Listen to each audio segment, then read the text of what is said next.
There was a time when it almost worked. That is the hardest part to hold on to.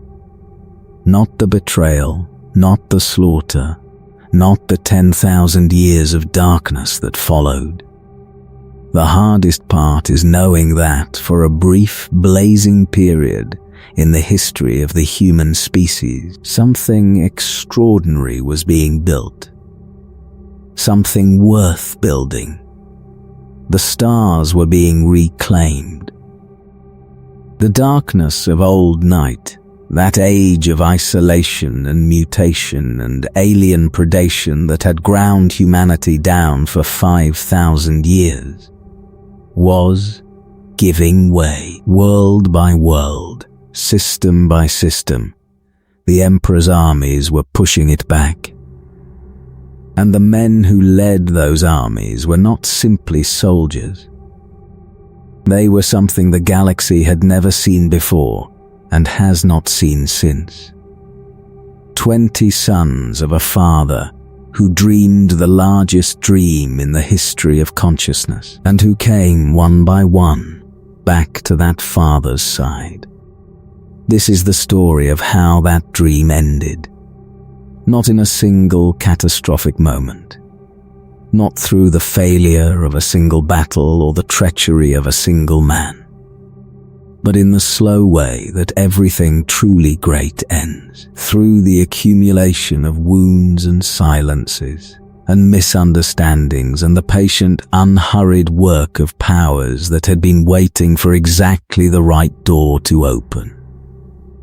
To understand what was lost in the Horus Heresy, you have to understand what existed before it. Not as mythology, not as the heavily edited, politically useful version that the Imperial Creed preserves for the instruction of the faithful, stripped of all the details that would complicate the simple narrative of holy war and divine purpose. You have to understand it as it actually was, a civilization in the making.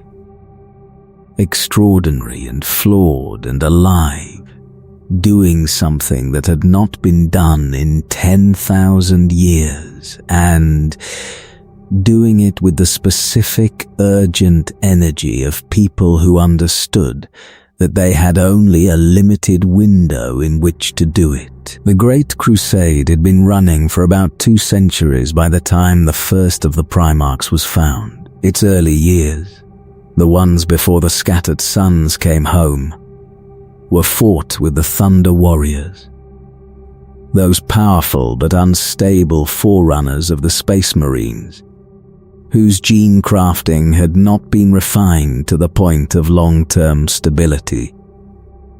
Terra had been unified.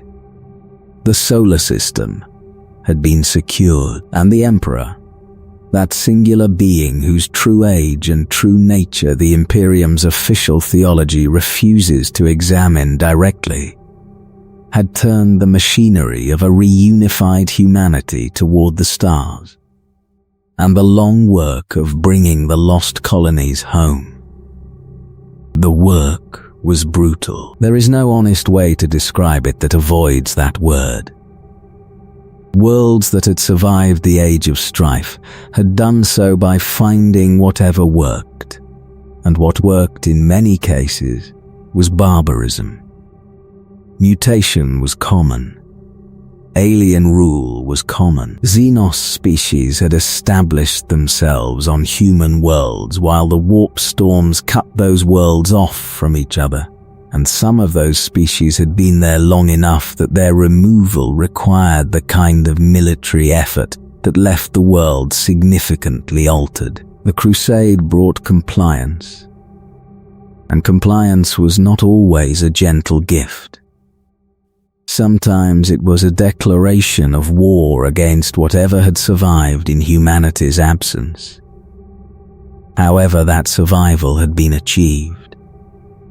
But alongside the violence, something else was being built. Worlds that accepted compliance gained access to the Imperium's trade networks, its medical knowledge, its engineering capability, its protective military umbrella. The isolated survivors of Old Night discovered that they were not alone, that the species they belonged to had pulled itself back from the edge and was reaching outward again with something that felt, to those encountering it for the first time, like hope. The Emperor's vision was explicitly secular, explicitly rational, explicitly aimed at a future in which human beings governed themselves through reason and science rather than faith and superstition.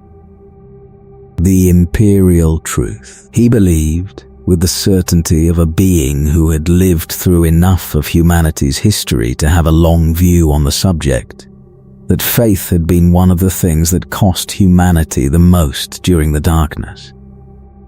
He intended not to repeat that mistake. His sons shared that vision, most of them, most of the time. They had been scattered as infants by the intervention of the Chaos Gods, those 4 great powers of the Imperium who understood what the Emperor was building and who had spent millennia engineering the conditions that would prevent it. The pods that carried the Primarchs came down on dozens of different worlds, and each world shaped the boy it received in ways that the Emperor had not planned for and could not reverse. The sons came back different, not wrong, not corrupted, not fundamentally unmade by their respective childhoods, but marked, each one bearing the character of the world that had made him. Rabut Guillemont grew up on Macrage, a world of classical order and civic virtue, and became the Primarch of systems. He thought in institutions. He governed the way a man thinks when he has been told since childhood that the real work of civilization is building structures that outlast the individual. His legion, the Ultramarines, were the most numerous in the Crusade, a force of almost 400,000 warriors by some estimates, and they were organized with a precision that reflected Guillemot's mind exactly. Every function optimized, every contingency accounted for, every regulation recorded, and cross-referenced. He rebuilt worlds as he took them. That was the Guillemot approach. The Crusade needed soldiers, but it also needed someone who could turn a complied world into something that would stay complied. And Guillemot was that. Jagatai Khan came from Chogoris, the great steppe world, and thought like the wind. Speed, the flanking strike from a direction no one was watching. His white scars moved through the crusade like cavalry through a line that had positioned itself to defend against infantry. Arriving before the calculations of slower forces could account for their arrival, he was perhaps the most personally deadly of the Primarchs in single combat by some accounts, though that honor is contested. And he was also the one most likely to be somewhere unexpected when the strategic situation called for him to be somewhere expected. Horus loved him. Most of the brothers loved him. He was good company, the Khan, in the way that people who have not complicated themselves with too much gravity are good company. Ferrus Manus came from Medusa, where the glaciers moved, and the iron was everywhere, and the people who survived did so by being made of something harder than the conditions around them. His hands were sheathed in living metal, a biological peculiarity even among Primarchs. And his legion, the Iron Hands, carried his emphasis on physical endurance and mechanical augmentation into every theater they fought in. He was stubborn. He was loyal with the specific intensity of a man who has decided what he believes and built his entire architecture of identity around it. He was Fulgrim's closest friend, the two brothers bound by a mutual recognition that is sometimes possible between people of very different characters who share, at a deeper level, the same fundamental seriousness about excellence. That friendship would be used against both of them. Sanguinius was the one the others looked at differently, not from jealousy, or not primarily, from the recognition that something about the Angel of Baal was unlike anything else in the Crusade's long roster of extraordinary beings. His white wings were biological, functional, capable of carrying him aloft, and lending a quality to his presence in battle that artists of the age struggled to render without reaching for religious vocabulary. He was beautiful in the way that certain rare things are beautiful. The beauty that is not merely aesthetic but communicates something about the nature of the thing itself. Something that the viewer receives as a reminder of what excellence looks like when it is not compromised. His warriors, the Blood Angels, fought with the perfection of movement that their Primarch embodied. He was also carrying something private. The visions that came to him in his sleep showed him something that he did not describe fully to his brothers, something he carried with the steady courage of a man who has received bad news and decided that the news does not change what needs to be done. Rogel Dawn was Terra's architect in the most literal sense. When the Emperor decided that Terra itself needed to become a fortress capable of withstanding whatever the galaxy might eventually bring against it, he gave the commission to his son, whose mind worked in walls and angles and the geometry of defense. Dawn built the Imperial Palace, not as it exists now, that mythologized structure of ancient stone and gold leaf and a billion pilgrims, as a military installation, the largest defensive construction in the history of the solar system, designed by the one being alive whose understanding of fortification and its principles was sufficient to the scale of what was needed. He was proud of it. He was proud in the way that craftsmen who are genuinely great at their craft are proud. Not with arrogance, but with the quiet certainty of a man who knows what he has made and knows it is good. And Horus, the first found, the Warmaster, the one the Emperor had given the title that placed him above his brothers in the hierarchy of the Crusade's direction. Not from favoritism, though it looked like favoritism and caused the resentments that favoritism always causes, but from the calculation that the Crusade needed a single, coordinating intelligence above the Legion level, and that Horus had the unique combination of tactical genius, political capability, and personal charisma that the role required. He was, in the estimation of most of those who knew him, the most remarkable of all the Primarchs, and the Primarchs were remarkable beings. He had his father's quality of presence, that particular density of personality that makes rooms feel different when you enter them, that makes other people feel simultaneously smaller and larger in the right company. He loved his brothers, not abstractly, not as a political necessity of maintaining coalition unity.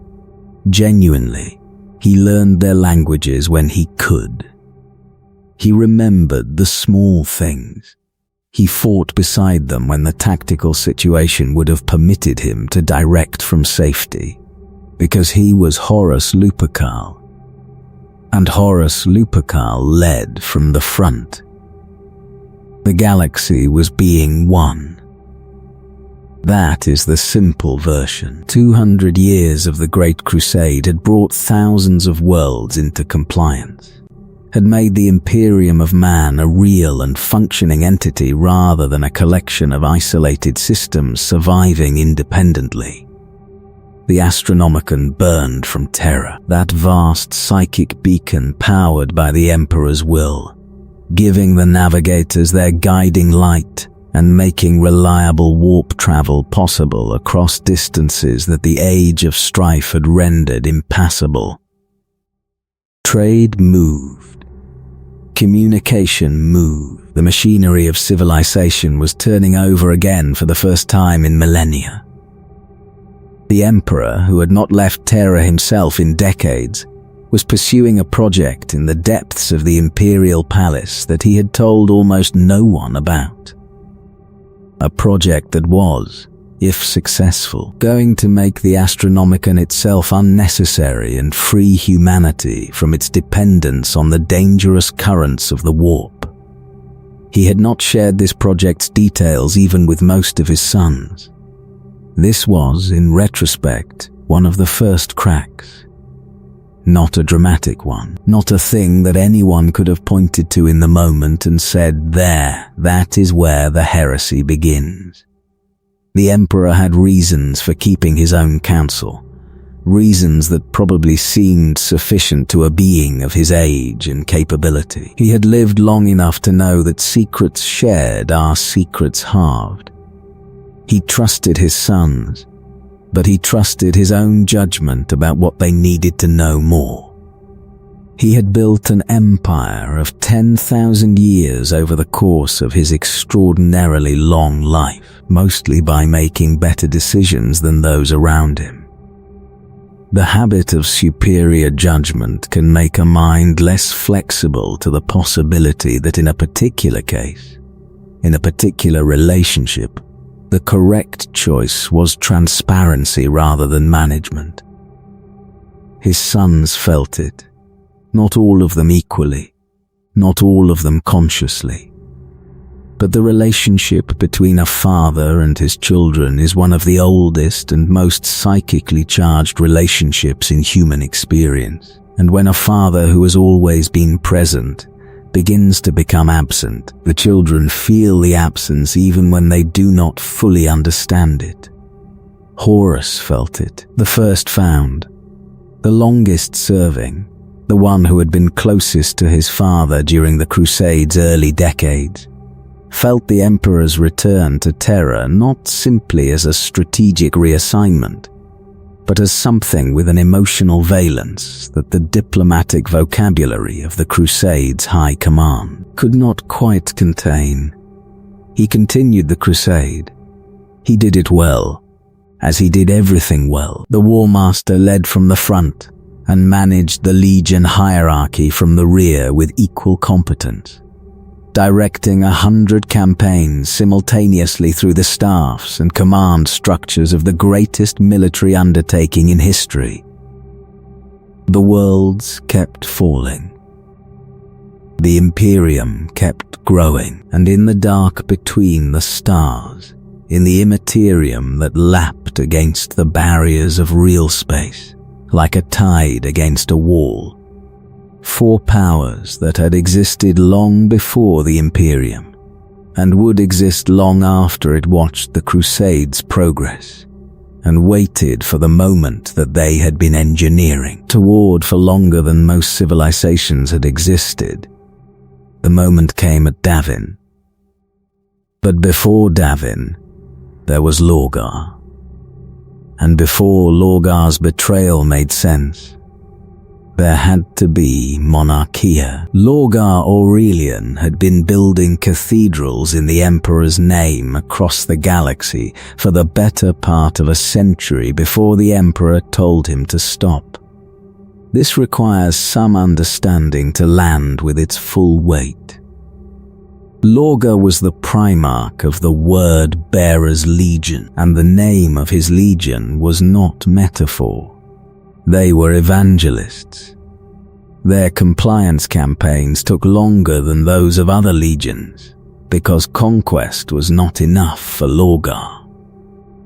Every world the Word-Bearers brought into the Imperium, they also brought into the faith. They left behind temples, preachers, new converts whose devotion to the Emperor was genuine and deep and lit from inside by the specific fire that Lorgar's sermons could kindle. He was, by every account, a remarkable preacher. The words came to him the way that words come to people who have lived entirely inside a single overwhelming conviction, flowing from a mind that had organized itself entirely around one idea and had therefore become extraordinarily fluent in that idea's expression. The Emperor found this intolerable. Not because the faith was wrong exactly, though the imperial truth held that faith was a form of error. Because the Emperor understood something about the warp that the imperial truth was attempting to suppress for practical reasons, namely that the entities in the Imperium feed on the psychic emanations of conscious beings, and that worship is one of the most concentrated forms of psychic emission that humans produce. Every temple Lorgar raised was, in a sense, too esoteric for most people to grasp. An invitation, an open door. The Emperor wanted no open doors. He sent Gilliman to deliver the message. The Ultramarines arrived at Kur, where Lorgar had built his most perfect achievement, the city of Monarchia, called the Perfect City by everyone who had seen it. They leveled it. Every stone, every temple, every monument to the god Emperor who was not supposed to be worshipped. Lorgar was summoned to kneel in the ruins while the Emperor's displeasure was delivered, formally and without ambiguity. The word-bearers had failed. The way they served was wrong. They were to become something else. Lorgar knelt. He received the rebuke. And inside him, in the deep architecture of a man who had built his entire identity around a single act of faith directed at a single object, something broke. He still needed to believe. This was never in doubt. The need to worship was not something Lorgar could remove by deciding to remove it. What the Emperor had done was not cure the need. He had removed its object. And a need that cannot be satisfied through its original object does not disappear. It waits. It searches, and the warp, which is patient in the way that only things without mortality can be patient, was already preparing what Lorgar would find when he searched. His lieutenants Cor Pharaon and Erebus guided what happened next. Both men had their own histories, their own long connections to beliefs that pre-existed their service to the word-bearers, and those connections led the Legion, with Lorgar at their center, on a pilgrimage through the systems adjacent to the Eye of Terra. What they found there, what was shown to Lorgar in the warp itself, was the answer to every question his dismantled faith had left open. The Chaos Gods were real. Not metaphors for human weakness. Not misidentified psychic phenomena. Real beings of immeasurable power, ancient beyond any frame of reference. Shaped from the accumulated emotional output of conscious life across billions of years of galactic history. Lorgar believed. He was Lorgar. Of course he believed. And having believed, he began the work that would cost the galaxy everything. For 43 years after Monarchia, the word-bearers maintained the appearance of loyal service. They followed orders. They achieved their compliance quotas. They stopped building temples, or built them carefully, in forms that didn't announce themselves. And underneath this surface, with the patience of believers who are absolutely certain that history is moving toward a revelation they are helping to prepare, they worked. They spread chaos cults on every world they complied. They planted secret lodges, those ostensibly innocent fraternal organizations that brought warriors of different legions together in settings outside the formal hierarchy. In every legion they could reach, they studied the Primarchs, their brothers' sons, looking for the wounds that the Chaos Gods could exploit. And they identified the most important wound in the most important man in the galaxy. Horus Lupercal had a wound the size of a father's silence. The Emperor had left. Not physically, not permanently, not in any way that amounted to abandonment. But the relationship that Horus had built his sense of himself around, the relationship of a son at his father's side, the Warmaster who earned his authority through a bond that was more than military, had been altered in ways that the Emperor had not communicated and had not made clear, and had left Horus to interpret from a distance that the absence itself had created. He told himself he had made peace with it. He was Horus Lupercal. He had made peace with harder things, but the wound was there, real and accessible, waiting for something sharp enough to press against it.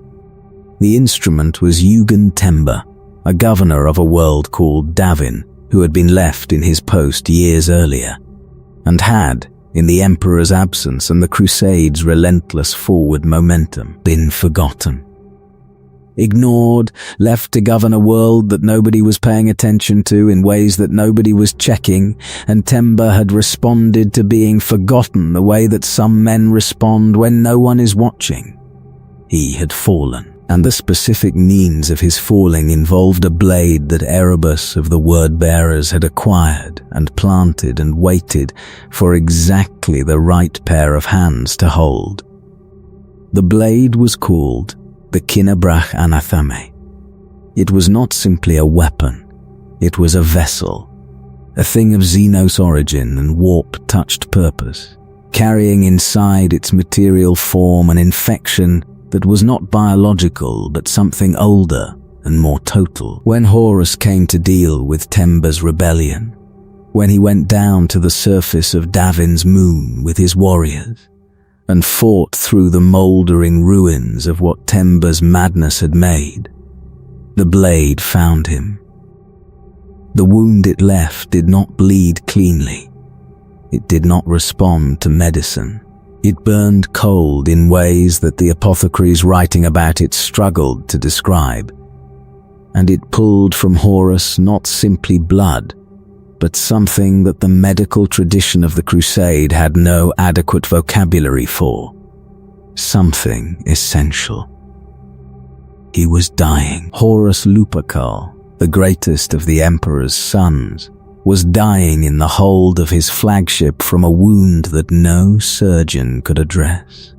And the warriors closest to him, those who had been reached by the patient preparation of the lodges that Erebus had spent 4 decades building, offered a solution. There was a temple on Davin itself. Old practitioners. The kind of healing that the Imperial truth called superstition. They took him there. What happened inside the Serpent Lodge of Davin is the hinge point of the entire history of the next 10,000 years. The Chaos Gods drew Horus's soul out of his dying body and into the warp, and in the warp they showed him a future.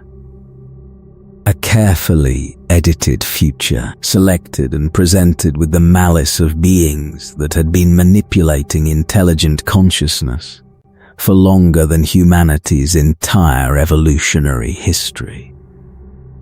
They showed him an emperor who had elevated himself to godhood and erased his sons from the record. They showed the Primarchs diminished, their names replaced by their fathers. They showed him the brotherhood consumed by the ambition of the man they served. It was not the truth, but it contained enough of the things Horus was already afraid of to land like truth. He had felt the absence, he had wondered, and here was the worst version of his wondering, presented with the certainty of prophecy. When Horus came back from the temple, the wound was healed. His body was whole. The man who walked out was perfectly Horus in every observable dimension. His memories intact, his relationships intact, his voice and his manner and his characteristic warmth entirely present. And at the center of what had been Horus Lupercal, the Chaos Gods had installed something else. Not a demon, not a possessing entity, something subtler. A reorganization of purpose, a change in what he was ultimately loyal to, executed so deep in the architecture of his identity that it presented as continuity rather than replacement. He smiled at his brothers when he saw them. He thanked them for their care. He said the right things. He returned to the crusade, and he began to plan. The word-bearers had prepared the ground carefully. The lodges were in place. The cults were seeded. The specific wounds in the specific Primarchs had been identified. And the conversations that would deepen those wounds were already being had by people who understood how to have them. The process of turning a crusade into a civil war required years of preparation before it could be executed in months of violence. And Erebus and Cor Pharaon had given it years. They had identified which legions could be turned and which could not. They had arranged the conditions that would make the turning seem like a natural development rather than a sudden break. The turned legions were 9. The sons of Horus, former lunar wolves, the Warmaster's own.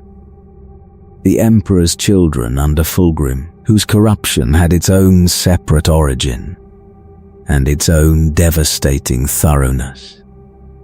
The World Eaters under Angron, whose butcher's nails had been building toward this moment since before the crusade began.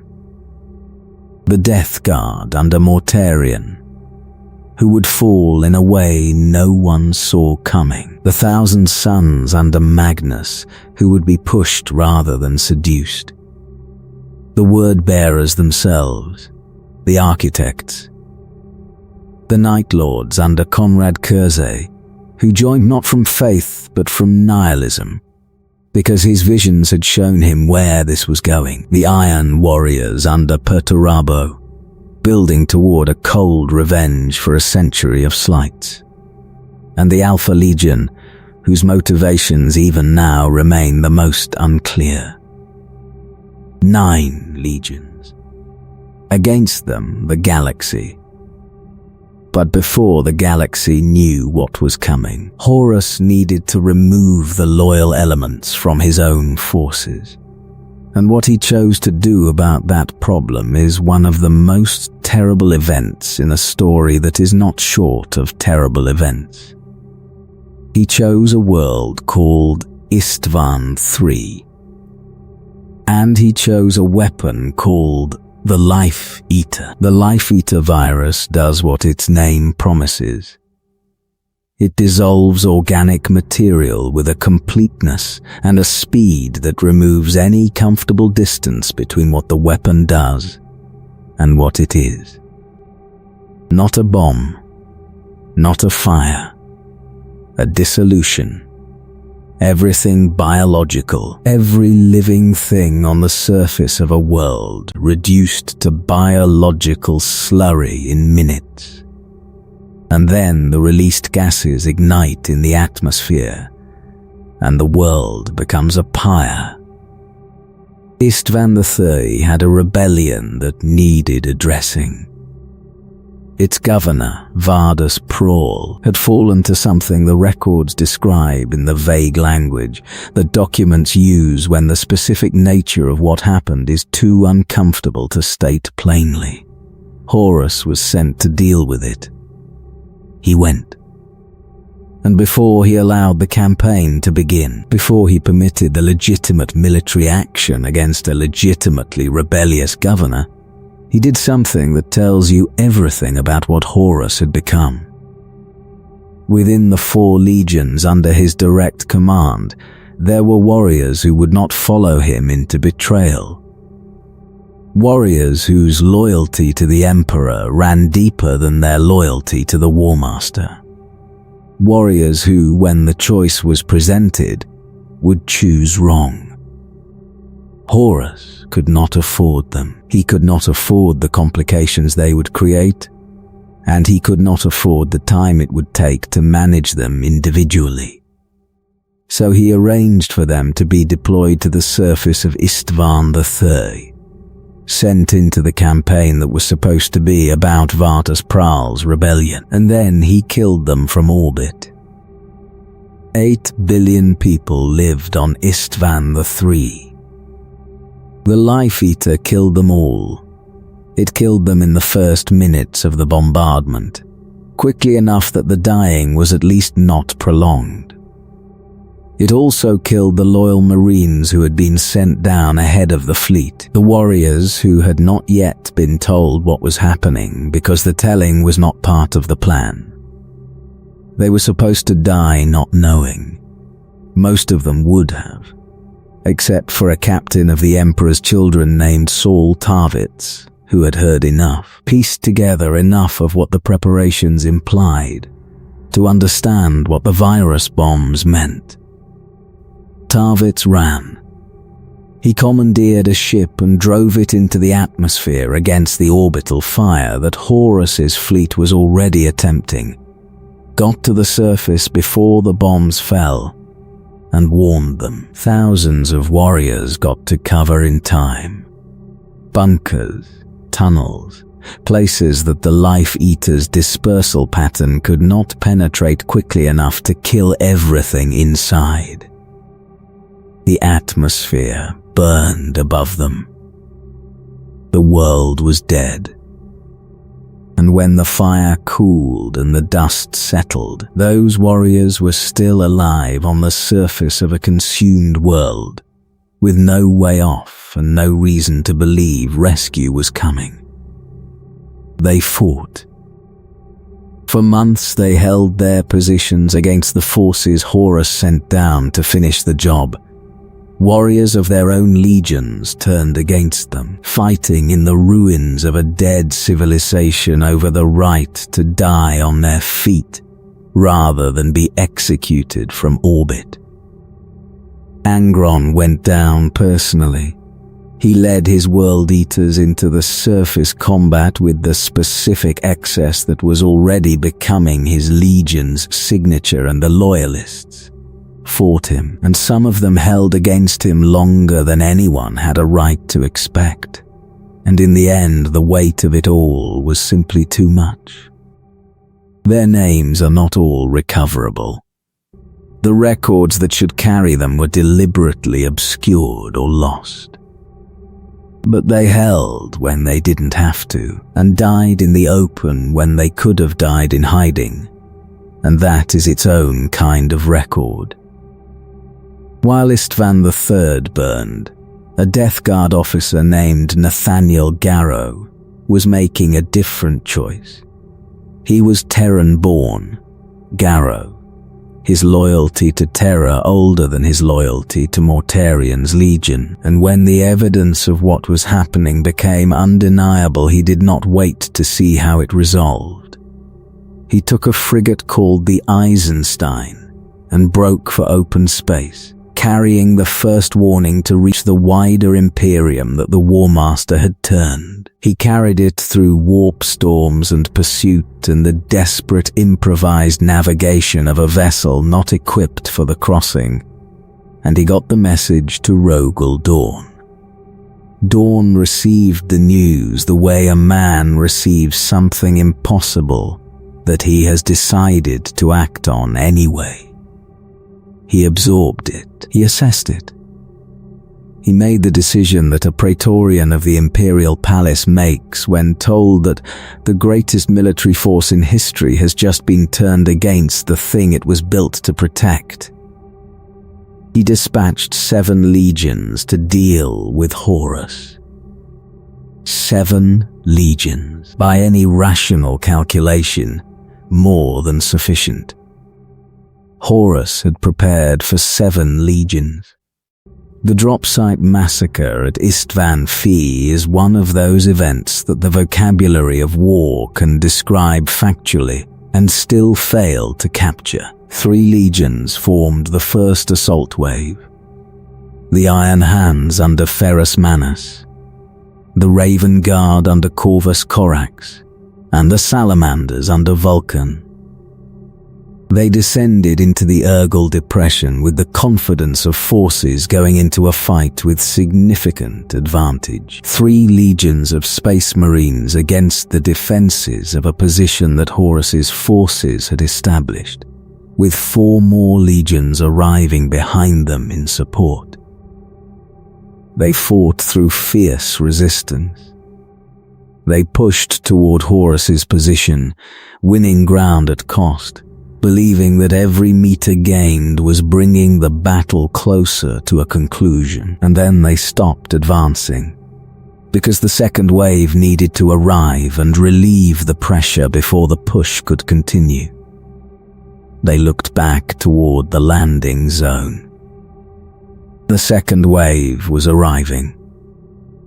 The Iron Warriors, the Night Lords, the Word Bearers, the Alpha Legion.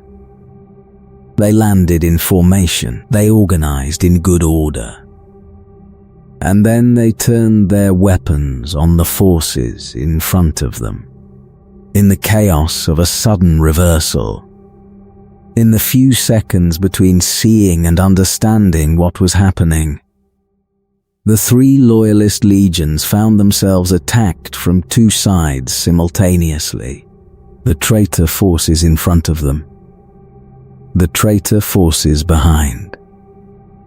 The Urgal Depression became a killing ground, and the legions that had been fighting toward victory were now fighting for survival. Ferrus Manus could not accept it. He had seen Fulgrim across the battlefield. His closest brother, the Phoenix, the most perfect of all the Primarchs, the one who had been the closest friend of his life, fighting under the enemy's banners. Ferrus did not stop to process this. He could not. He charged. They met somewhere in the carnage of Isstvan, those 2 brothers who had built their friendship across the years of the Crusade, who had exchanged crafted gifts, and argued passionately about the relative merits of their different approaches to excellence, and who had stood beside each other on 100 battlefields. Ferrus attacked with everything he had. Fulgrim fought back with everything he had, and in the moment when Fulgrim stood over the fallen Iron Hands Primarch, in the moment when the killing blow was available, something happened that even the word-bearers in their patient preparation had not quite accounted for. Fulgrim hesitated. He looked at his oldest friend lying before him, and the full weight of what he was about to do reached him, truly reached him for the first time since the Daemon Blade had begun its whispered work on his soul. He felt horror, genuine horror, at what he had become, and what he was about to do. For a fraction of a second, something that had been Fulgrim Phoenician was present in its own body. The daemon in the blade took the hand. Ferrus Manus died. The first Primarch to fall in the heresy died at the hands of the brother who loved him most, and who in the moment of killing him was not entirely the being whose hands held the sword. The Chaos Gods are thorough. They are thorough in the way that only patient things can be thorough. The 3 loyalist legions were shattered. The Raven Guard lost more than 90% of their strength. The Iron Hands were devastated. Their Primarch dead. Their remaining warriors fighting their way to orbit through conditions that should not have permitted survival, and that several thousand of them did not survive. Vulcan was captured, put through a sequence of torments whose baroque quality suggests that whoever designed them had thought carefully about the specific vulnerabilities of someone whose biology appeared to make him impossible to kill. He was not. Eventually he escaped, changed. The full nature of what those captivity experiences did to Vulcan is something that the histories approach carefully. The heresy was now open. It could no longer be concealed, managed, processed through the existing structures of imperial authority as something that could be addressed before it became a war. It was a war. It had been a war since the Life Eater fell on Isstvan III. The drop site massacre simply made the scale of it undeniable. The galaxy had a year or 2 at most before the hammer reached Terra.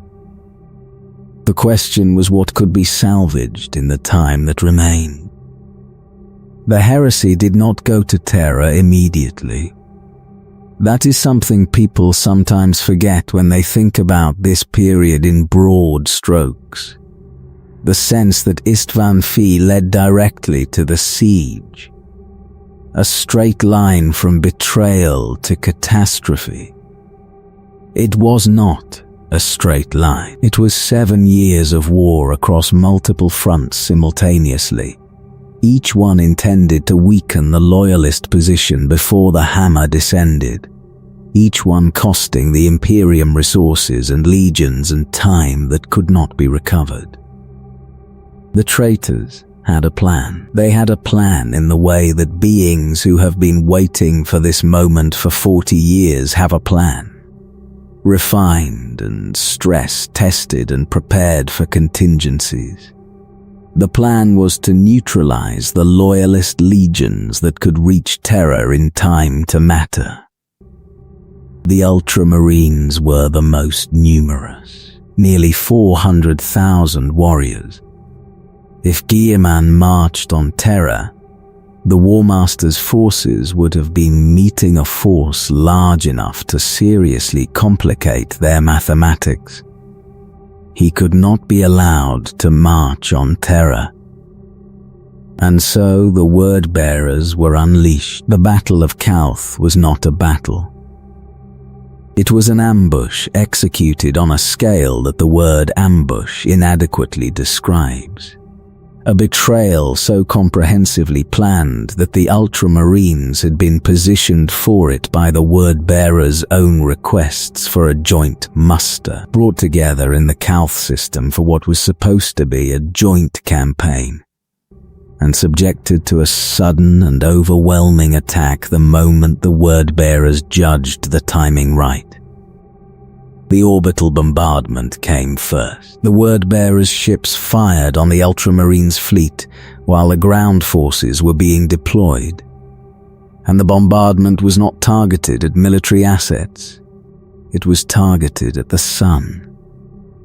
A device called a vortex torpedo was fired at Calth's star. The star did not explode, but its solar output was disrupted in ways that would, over the following years, irradiate the surface of Calth to a degree that made it essentially uninhabitable without extensive radiation shielding. Calth's sky turned wrong colors. Its people went underground, and on the surface and beneath it, The Ultramarines and the Word-Bearers fought a war that lasted longer than the heresy's wider arc.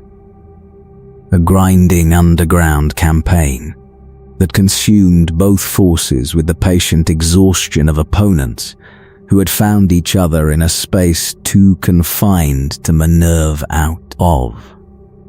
Guilliman was contained.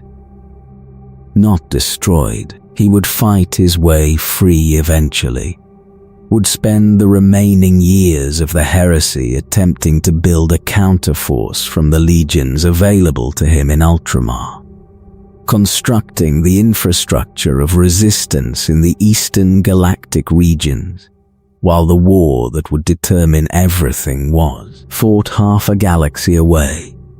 But for the critical years, the Word-Bearers had bought what they needed. The most numerous legion was not marching on Terra. Magnus the Red was another problem the heresy needed to solve. And it solved it in the cruelest possible way, one that required no traitor's hand to execute. The Thousand Sons were psychers. Their entire legion was oriented around the psychic arts, around the understanding and manipulation of the warp that Magnus had developed and that his warriors had trained in over the decades of the Crusade. The Council of Nicaea, a gathering of primarchs and senior commanders that the Emperor had convened to address the growing concern about psychic ability within the legions, had ruled that the practice of sorcery was forbidden. The warp exposure risk was too high. Magnus had argued against the ruling with everything he had, and he had lost. Then Horus was corrupted at Davin, and Magnus's prescience showed him the shape of what was coming, and he decided that warning the Emperor outweighed the prohibition. He sent a psychic message through the warp with the full force of his ability, a working of such concentrated power that it ripped through the barriers the Emperor had built around the Webway project. The secret tunneling effort that had been the purpose of the Emperor's withdrawal to Terra, the attempt to reopen the old pathways of the Eldar and free humanity from the warp entirely. The breach destroyed years of work. Daemons poured through in numbers that required a response lasting decades. The Emperor's fury was entirely justified and entirely real, and he directed it at the son who had violated the most explicit instruction in a spirit of genuine loyalty and had caused catastrophic damage anyway. He sent Leman Russ to retrieve Magnus. Horus, who by this point was already shaping events wherever he could, changed the orders. The Space Wolves arrived at Prospero not to retrieve, but to destroy. The burning of Prospero, Tisca, the great city of crystal and thought, where the Library of Libraries held more accumulated human knowledge than any other repository in the galaxy outside Terra, was reduced to ash. The Space Wolves fought the Thousand Sons and their custodian allies and the psychic disciplines of the Athenians and Pavoni, and the fighting was fierce in the way that fighting is always fierce, when both sides have absolute commitment to what they are doing. The Space Wolves burned what they could not defeat. Magnus, betrayed by a warning he had meant as loyalty and punished by a father he had tried to serve, bargained with the only power left that would listen. He struck a deal with Tzeentch, the changer of ways, and his surviving warriors were transported to the planet of the sorcerers within the Eye of Terra. Prospero burned behind them. The library was ash. The Thousand Sons had not wanted to betray the Emperor. Magnus had taken them into the Eye of Terra, because the alternative was annihilation on the world they had built and loved. In the centuries that followed, Tzeentch's bargain would reveal its costs And those costs would make what happened at Prospero look like merely the first chapter of a very long story of damage done to men who tried to do right by a father who answered their love with fire. Angron was killing. He was always killing.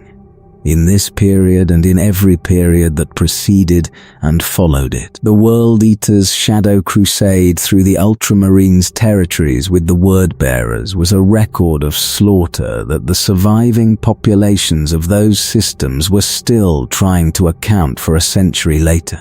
But the event that completed Angron's transformation from the most tragic of the Primarchs into something beyond tragedy was the ritual Lorgar performed on New Syria, Angron's homeworld. The world that had enslaved him, the world where the butcher's nails had been hammered into his skull while the aristocrats in their towers watched from above. The world where the Emperor had teleported him from a hilltop surrounded by 7 armies while his fellow gladiators, the people he had chosen to die with, were left behind to be killed. Lorgar brought Angron back there. He spent the blood of millions in ritual sacrifice. He channeled the accumulated psychic weight of mass death and mass suffering into the architecture of a working that turned a dying Primarch into a Daemon Prince of Khorne. Angron ascended screaming. Wings of blood opened from his back. The butcher's nails, which had been killing him for decades, became simply part of what he was now. The agony was permanent. The man who had wanted most to be free was the most perfectly enslaved being Khorne had ever made. The man who had loved his brothers enough to die with them could no longer love anything. He rose into the sky above the world that had broken him, and he was magnificent, and he was ruined, and he was gone. Perturabo sits differently in this history, not because his fall was less significant, but because its texture was different from the others. The Iron Warriors Primarch had spent the crusade doing the work that other legions considered beneath them. Sieges, garrison duties, the grinding attritional campaigns that produced no glory because glory required spectacle, and spectacle required the kind of final decisive assault that only happened after someone else had done the months of unglamorous work that made it possible. He had watched Rogel Dawn receive the commission to fortify Terra. That commission should have been his. Perturabo was the greatest siege engineer in the galaxy. If fortress building had a natural patron Primarch, it was him. But Dawn was Dawn. And Perturabo was Perturabo.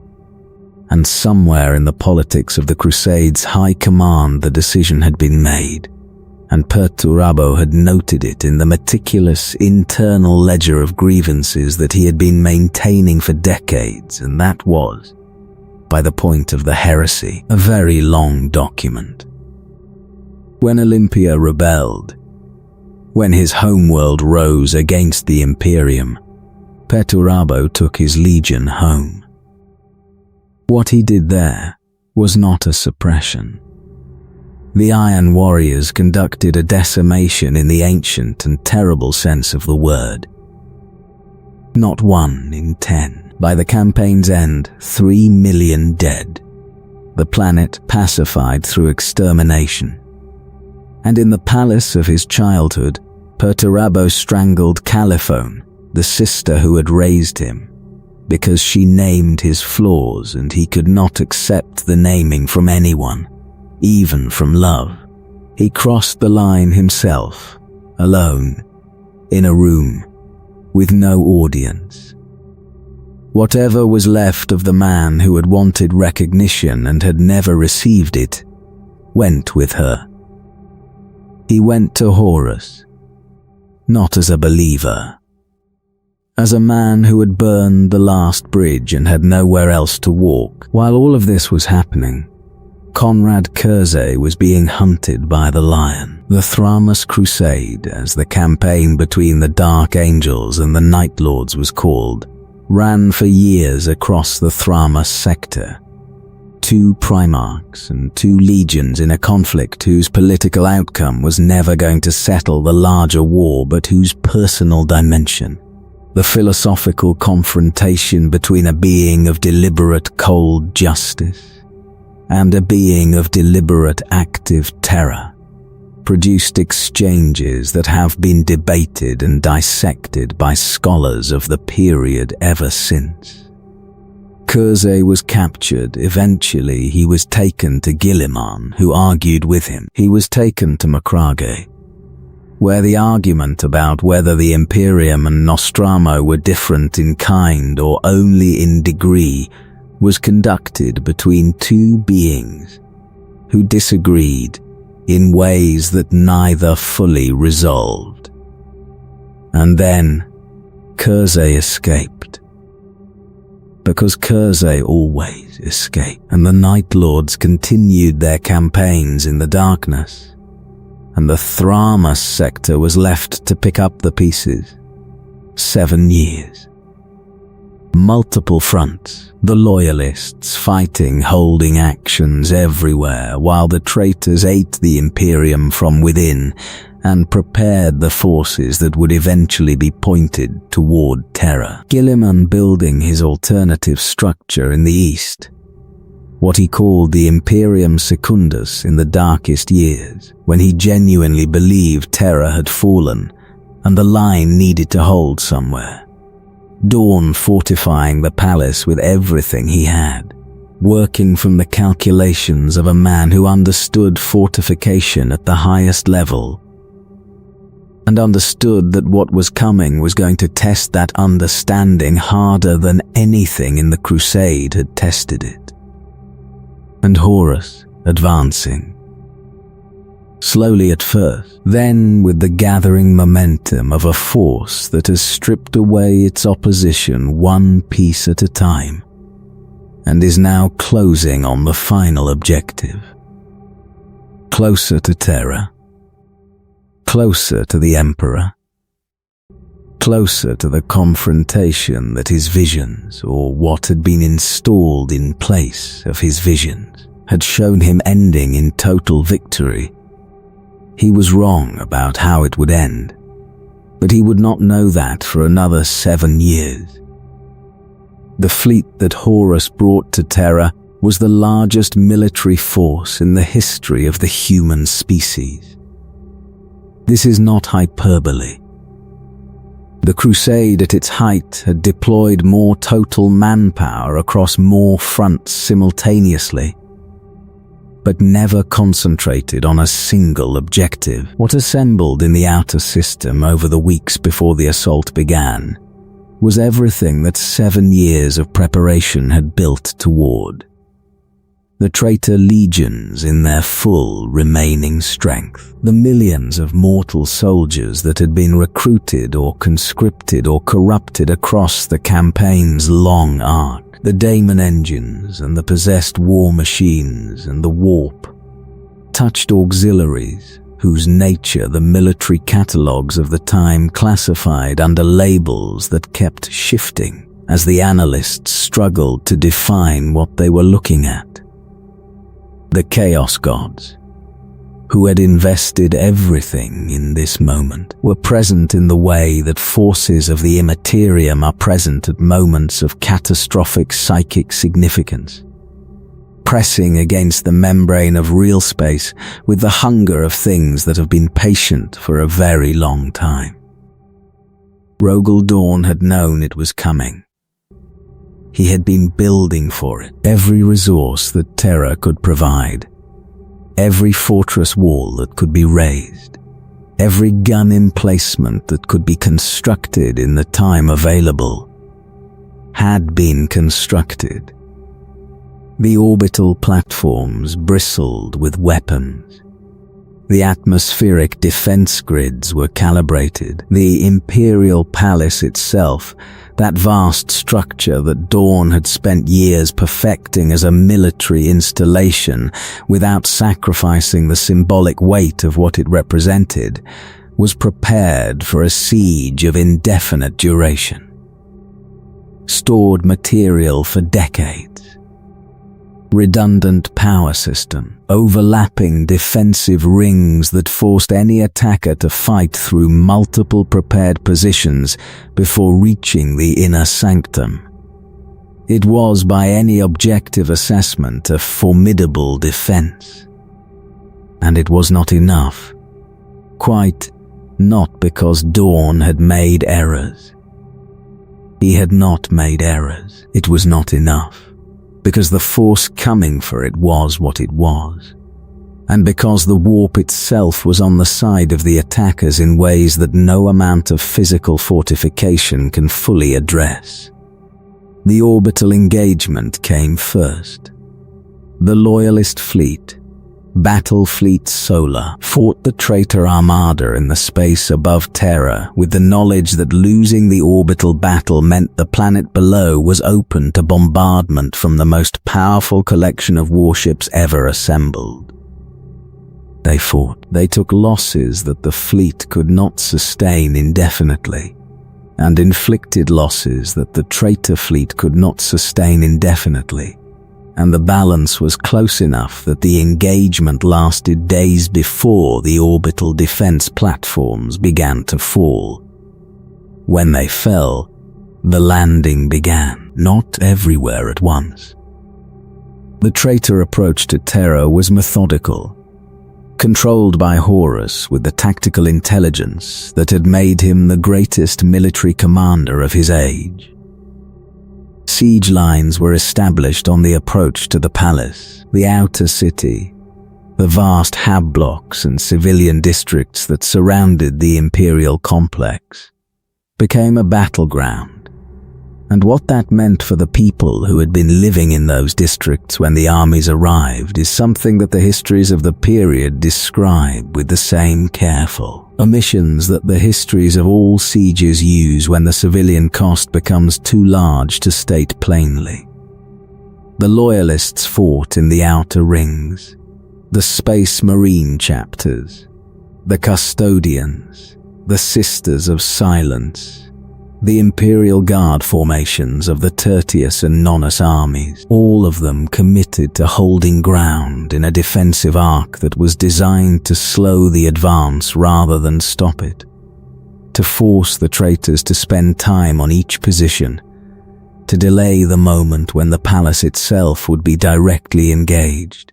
Time bought with lives. Every day of delay was another day of potential arrival for Guillemot's forces or the Khan's fleet, or any other loyalist power that might close the distance in time to matter.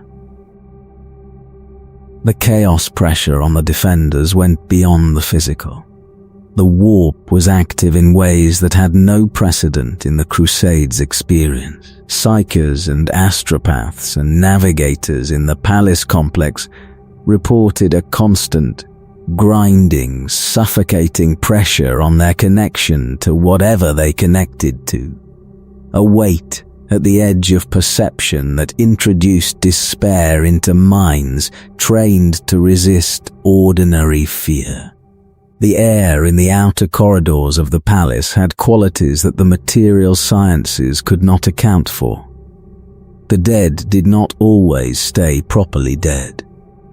The things that came through breaches in the outer wall were not always composed entirely of traitor space marines. 3 times the walls were breached. 3 times the defenders sealed them at costs that the campaign records list without emphasis, and that the participants who survived described in terms that the campaign records do not contain. The Blood Angels fought at the Eternity Gate, the last major barrier before the Emperor's sanctum, under Sanguinius himself. The Primarch of the Blood Angels had been everywhere in the defense, present at every breaking point, fighting with the quality of a man who has accepted the end of something and has decided that the end deserves the best of everything he has left. He had seen his own death. He knew it was coming with the specific certainty of foreknowledge. He came to the Eternity Gate anyway. He faced a bloodthirster at the gate, a greater daemon of Khorne called Ka'Bandha that had been hunting the Blood Angels since the traitor fleet's approach. The fight was not brief. It was the kind of fight that produces scars in the historical record, moments that acquire the weight of their consequences in retrospect and that the people who witnessed them knew were significant even as they occurred. Sanguinius fell. He rose. He broke Ka'Bandha's back with his own hands and threw the shattered body into the enemy ranks, and the gate held. He was not uninjured. He had been fighting for days without rest in conditions that would have destroyed lesser beings. He was still Sanguinius, still capable, still the most beautiful and the most committed warrior in the defense. But the toll was visible to those who knew him, and those who knew him best knew what it meant that he was bearing it the way he was bearing it. Horus dropped his void shields. This is the moment that determines everything from this point forward, and it requires a pause. The vengeful spirit, Horus's flagship, had been sitting above the battle behind shields, capable of withstanding any weapon the loyalists could bring to bear. The shields going down was not a vulnerability in the military sense. It was an invitation so obvious and so dangerous that the rational calculation pointed away from accepting it with overwhelming force. Teleporting a strike force into the most heavily armed ship in the traitor fleet, into conditions that warp corruption made unreliable and demonic, against a Primarch with the backing of 4 Chaos Gods, with no coordination possible after teleportation because the ship's interior was a nightmare of interference. The Emperor accepted. He went personally with Sanguinius and Rogel Dawn and a force of custodians and Astartes. The teleportation scattered them immediately, the warp taint of the ship breaking coherent arrival into isolated individuals and small groups fighting through separate sections of the same labyrinth toward the same destination by different paths. Sanguinius arrived first. He arrived first because Horus had arranged it, not through anything as crude as guiding the teleportation, through the specific knowledge of his brother's nature and his brother's foreknowledge, through the understanding that Sanguinius would come forward rather than wait, through the 17 years of preparation for this moment that had included preparation for who would arrive when. Sanguinius stood in the throne room of the vengeful spirit. Horus stood across from him, and what happened in the minutes that followed is preserved in accounts whose specificity suggests multiple witnesses, and whose emotional content suggests that the witnesses were not fully functional afterward. Horus offered. He made his case, the full philosophical argument, the case that the gods had been building through their agents since before the heresy began, delivered in the voice of the brother who had been, until the temple on Davin, the being that Sanguinius had loved most completely. The argument that the Emperor's project was tyranny. The argument that what Horus was building would be something better, something that gave the human species room to breathe. The argument that Sanguinius, who was beloved and capable and whose people would die fighting a war they could not win, could choose differently. Sanguinius said no. Not because the argument failed to reach him. Not because he was incapable of following the logic. but because loyalty was not, for Sanguinius, a position that arguments could undo. He had seen this moment in his dreams for years. He had known what it would cost. He came anyway. He attacked with everything he had, the white wings and the spear and the centuries of the finest warrior training the galaxy had produced. And Horus killed him. The way Horus killed him matters. He did not end it quickly. He held the Angel of Baal in his hands and he broke him. And the manner of the breaking was deliberate. The specific cruelty of a being who was not Horus anymore, demonstrating to whatever was left of the galaxy that nothing the Emperor had made was beyond his reach. When the Emperor arrived and saw Sanguinius lying dead, what had been a father's hesitation became something else. The Emperor hesitated because he still, even then, could see in the monstrous thing before him the echo of the son he had made. He looked for the wound. He could feel it, the place where Horus had been, the cavity in the soul where a real person had existed before the Chaos Gods had replaced him with their instrument. He tried to reach it. He tried to reach Horus even in this, even here. Horus struck first. He struck with the full power of 4 Chaos Gods channeled through a Primarch's body, and the Emperor fell.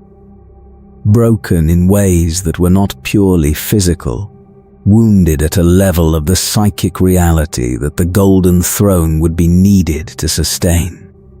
His connection to the living world diminished past the point where the wound could ever fully heal. A man stepped forward, or a perpetual. The accounts disagree on the nature of the figure who placed himself between Horus and the fallen Emperor. Arlanius Pierce. Some call him, others give a different name, a different history, the same act. He was mortal, or he was something close enough to mortal that the distinction did not protect him. Horus killed him without noticing, without stopping, without any acknowledgement that the life he had just ended warranted even the recognition that he had ended it. And that was the thing. That was the thing that broke whatever remained of the Emperor's restraint. Not the injury, not the fall. The casualness, the absolute, total contemptuous indifference to a life, any life, that was not strategically significant. The Emperor looked at the being that wore his son's face and saw that Horus was not there, that the wound he had been reaching for had no occupant, that the last fragment of what his son had been was gone. He struck with everything he had, not as a soldier, not as a military commander making a tactical decision, as a father, as a being of immense psychic power who had been sustaining the Crusade and the Astronomicon and 1,000 other functions for 2 centuries, and who released all of that simultaneously into one act. Horus died, not simply killed. Unmade, his soul scattered, destroyed past the point of recovery or resurrection, past the point where even the Chaos Gods could reassemble what had been shattered. The body fell. The fleet stopped. The war, which had been running for 7 years and consuming everything the galaxy had to sustain it, simply stopped because the thing at its center that had given it purpose and direction was gone, and the remaining structures of the traitor coalition had no mechanism for continuing without it. The Warmaster was dead. The Great Scouring lasted 7 years. In its way, it was as terrible as the heresy itself, not in the scale of its battles, though the battles were enormous, but in its purpose. The loyal legions hunting the broken traitor forces across the galaxy, pursuing them to the eye of Terra, driving them from every world they had taken, not simply defeating them, erasing them as completely as possible from the territories they had infected.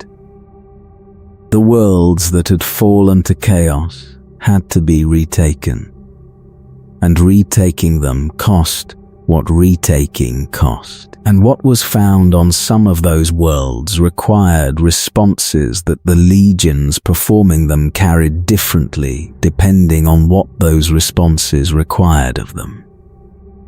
The Emperor did not die. Not in the conventional sense. Not in the sense of a consciousness ending. Not in the sense of a psychic presence withdrawing from the galaxy. He was placed on the Golden Throne, that ancient device in the deepest levels of the Imperial Palace, whose original purpose had been the Webway project, and whose current purpose became the sustenance of a being who could not die and could not fully live. Maintaining through the device the astronomicon that guided every ship in the fleet and the barrier against the warp that the Emperor's presence had always maintained. He required 1,000 souls per day to feed the machinery that kept the machinery of his body functioning. He required them because the warp demanded that price, and the warp was not negotiable. He has been on the throne for 10,000 years. There is a form of existence that does not map cleanly to either alive or dead. A state of sustained consciousness in a destroyed body, and the Emperor has occupied it since the vengeful spirit. What he is aware of, what he perceives, whether the entity on the throne experiences something that could be called suffering, or something that could be called purpose, or something so far beyond any category of human experience that both words fail simultaneously. The Adeptus Custodes maintain their vigil, the Mechanicus maintain the throne's machinery, and the Imperium persists in his name. Rogel Dawn recovered his father from the vengeful spirit.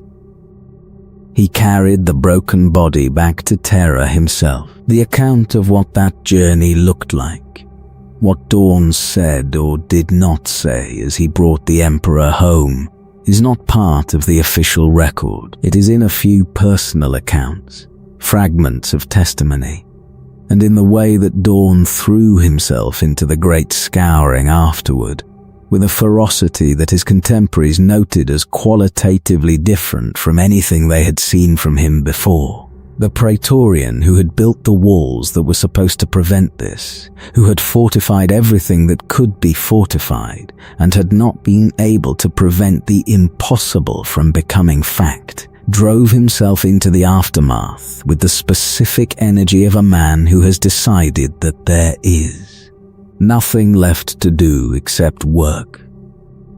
The Primarchs who survived did not stay in the forms the Crusade had known. Leman Russ returned to Fenris after the Scouring and disappeared into the Eye of Terra, seeking what he called the answer to a question that the heresy had raised, and that he needed to resolve before the time came for it to matter.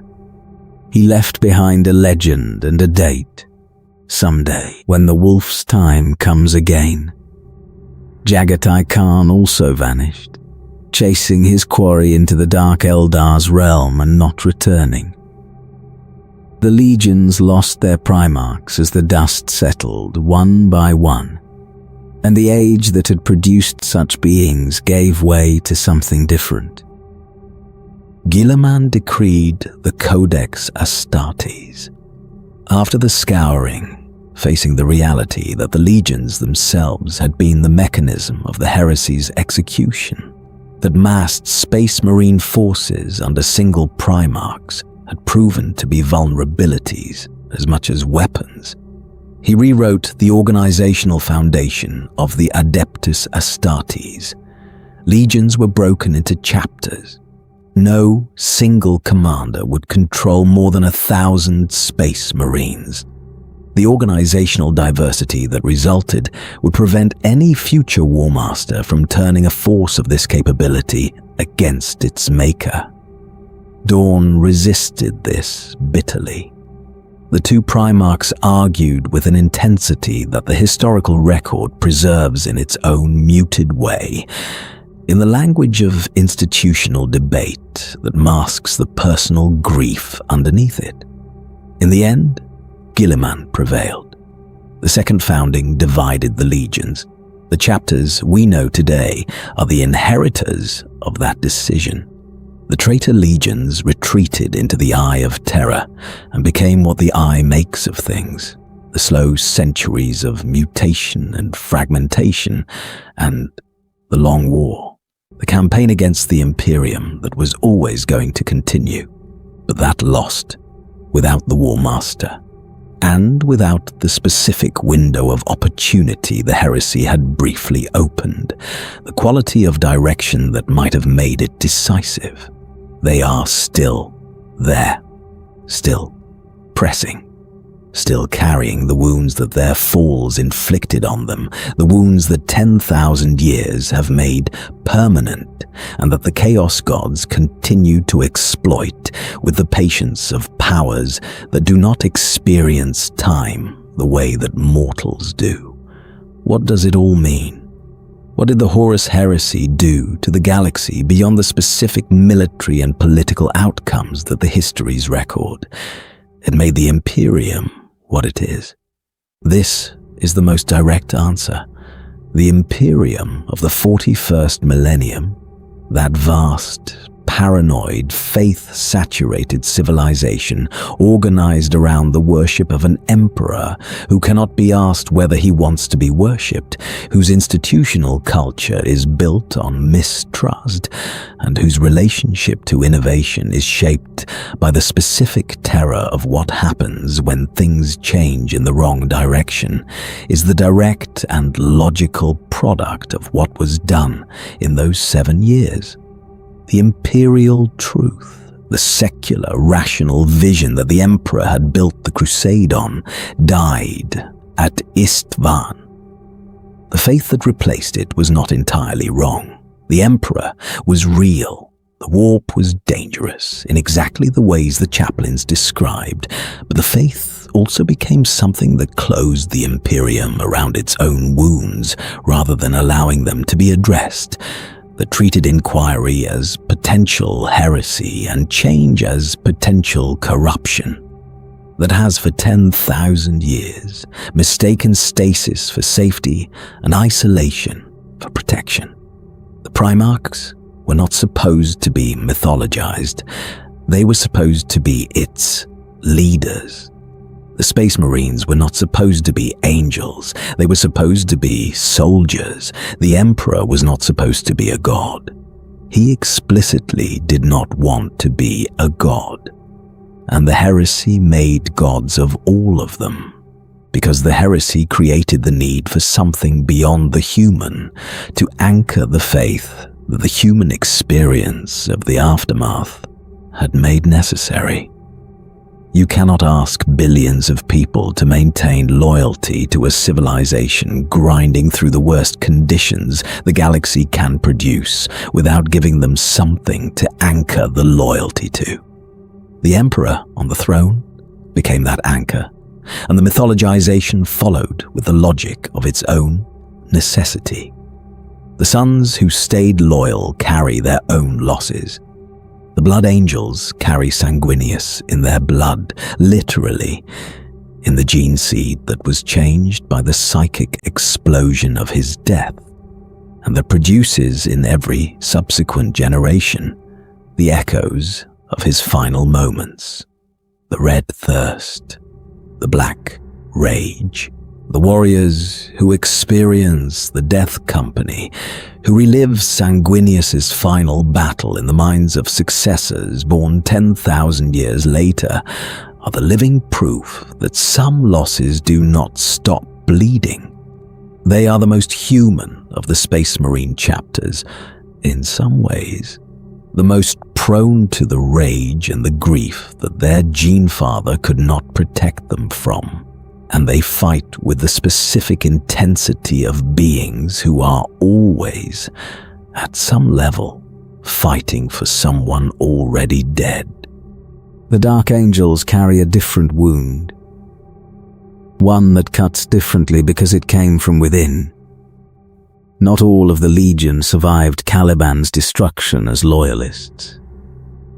Some of the fallen had chosen Luther's side.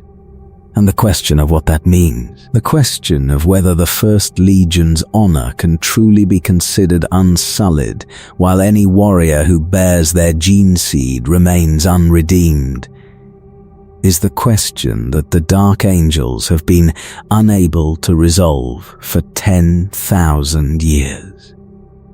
They hunt the fallen. They hunt them with a thoroughness that costs them in ways they do not account for to outsiders, that shapes their relationships with other chapters and with the Inquisition and with the whole institutional structure of the Imperium around the specific gravity of a secret that they cannot put down. The Iron Hands deal with Ferris's death by trying not to be the thing that can be killed the way Ferris was killed. More iron, less flesh. The replacement of the vulnerable biological with the reliable mechanical. It is the most direct possible expression of grief sublimated into doctrine. The entire culture of a chapter organized around the rejection of a vulnerability that cost them everything once. The Raven Guard are the chapter that rebuilds in the shadows, that has learned the lesson of Isstvan 5 in the most total way, that prefers never to be where the enemy expects it to be, that fights from concealment and exits before the trap can close. They were almost gone once. They will not be almost gone again. The Space Wolves remember Prospero differently from how the Thousand Suns remember it. And both of them are right about what happened, and neither of them has ever forgiven the other for the fact that what happened at all. This is the inheritance of the Horus Heresy, not simply the political arrangements, not simply the codex and the chapters and the golden throne and the bureaucratic structure that emerged from the wreckage, the emotional inheritance, the wounds that went deep enough to become structural, that are now part of what these organizations are, rather than scars they carry. The Imperium was remade in the fire of the heresy, and the remaking was not a restoration. It was a transformation. Something different emerged from what went in, and what emerged was harder and colder and more afraid, and less willing to believe that the things it had built would hold. Horus died. The Emperor endures, and between those two facts, 10,000 years of consequences press forward into a galaxy that has never fully processed what happened, and that cannot afford to stop to process it, because the galaxy does not stop. 7 years. The greatest civilization humanity had managed in 10,000 years, the best of what the human species had ever made, turned against itself by patient powers that understood human nature better than most humans do, that found the wounds in the greatest of men and pressed on them until the men became their instruments. That demonstrated in the most comprehensive possible way that what we build can be used against us. that the closer something is to our greatest quality, the more precisely it can be aimed at our destruction. The Warmaster is dead. The Emperor endures. The suns carry their wounds. The galaxy turns, and in the eye of Terra, in the deep dark of the Imperium where the Chaos Gods have never lacked for patience, the long war continues. It will always continue. Sleep now. The stars are quiet. For a moment. They won't be for long. The falls of the individual traitor Primarchs deserve their own time. Not because the overall arc of the heresy requires it, but because the specific texture of each fall tells you something different about the nature of what the Chaos Gods do and how they do it. Each one is a separate lesson. Together they constitute something like a manual for how to destroy the best things the galaxy can produce. Fulgrim is the one that hurts most to examine, because Fulgrim was extraordinary.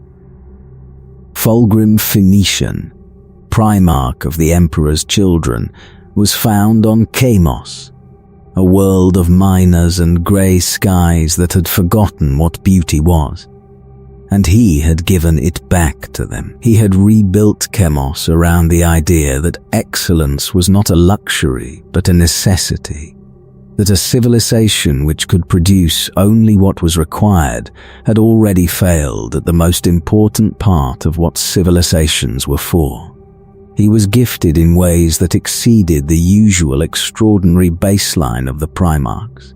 Able to master any skill he applied himself to with a speed and depth that his brothers found inspiring or unsettling depending on the day. He received from the Emperor the unique honor of bearing the Imperial household's golden eagle on his legion's standard. He bore it with quiet pride. The pride of someone who understood exactly what had been entrusted to them and intended to be worthy of it. His legion reflected him. The Emperor's children were the most precisely trained warriors in the Crusade. Fighters who brought to battle a quality that the other legions struggled to name without resorting to words they didn't typically use in military contexts. Elegance. Economy, a relationship between what was necessary and what was performed that stripped waste entirely from every action. They were also, in a way that only their most honest observers acknowledged, slightly uncomfortable company. The pursuit of perfection, taken to the degree that Fulgrim and his legion pursued it, produces people who cannot be fully comfortable unless the thing they are doing is the best possible version of that thing. It makes them exceptional. It makes them driven. It also makes them very, very vulnerable to the specific hook that Slaanesh had been preparing since before the Eldar civilization finished burning itself down. The blade was found in a temple on a world called Leran. The Lair were a Xenos species, beautiful in the cold and predatory way that things shaped by entirely different evolutionary pressures can sometimes be beautiful, whose civilization had been built around the worship of Slaanesh with a completeness and a duration that had bent the nature of everything they touched. The compliance was necessary. The lair presented a genuine threat to imperial expansion in the region, and the Emperor's children brought to their extermination the thorough efficiency that was their trademark. But in the temple at the heart of the lair's territory, Fulgrim found a sword.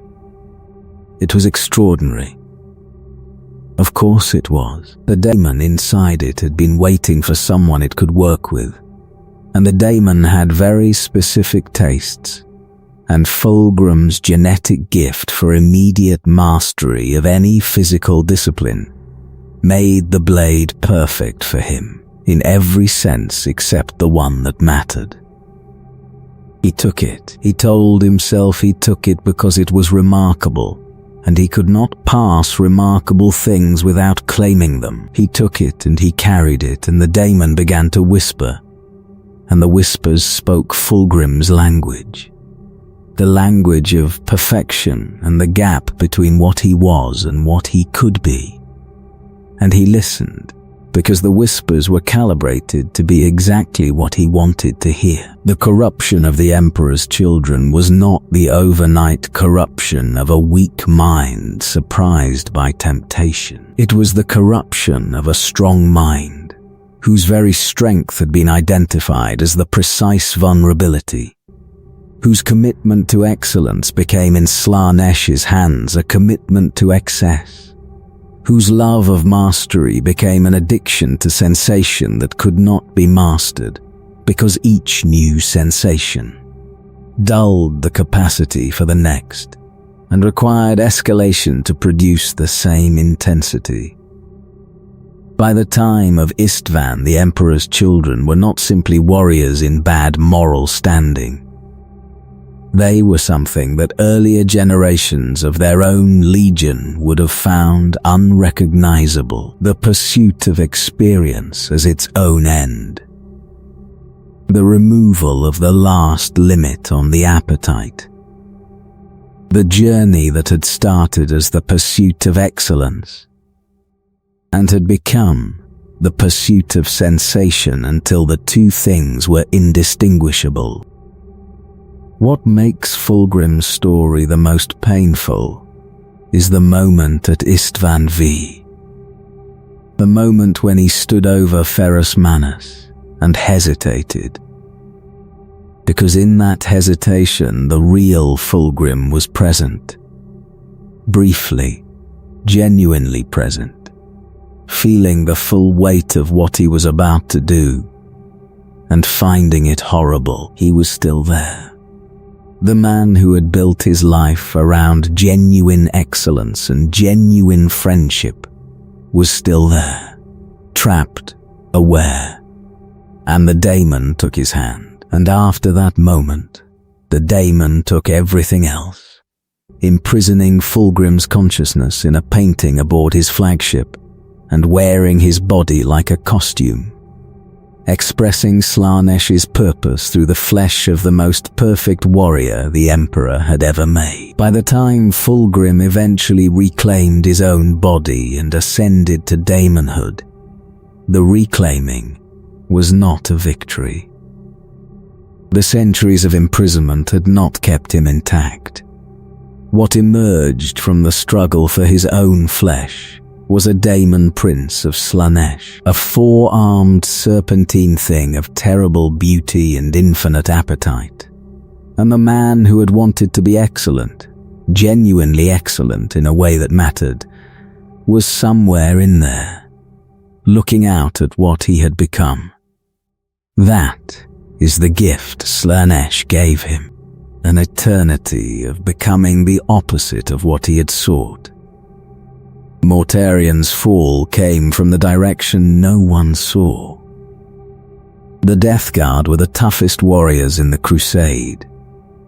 This was not simply a boast.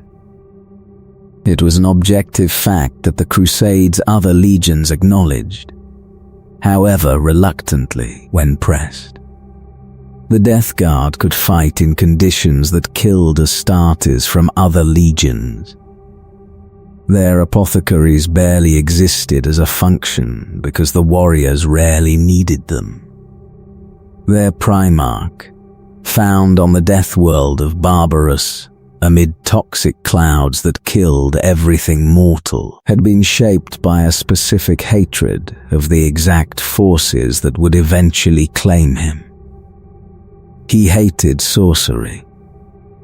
He hated the warp. He hated the aristocratic overlords of Barbarous, who had wielded both against the people who had the misfortune of living under their rule. He had spent his entire life defining himself as the opposite of everything that the Chaos Gods represented. His first captain, Callus Typhon, had a secret.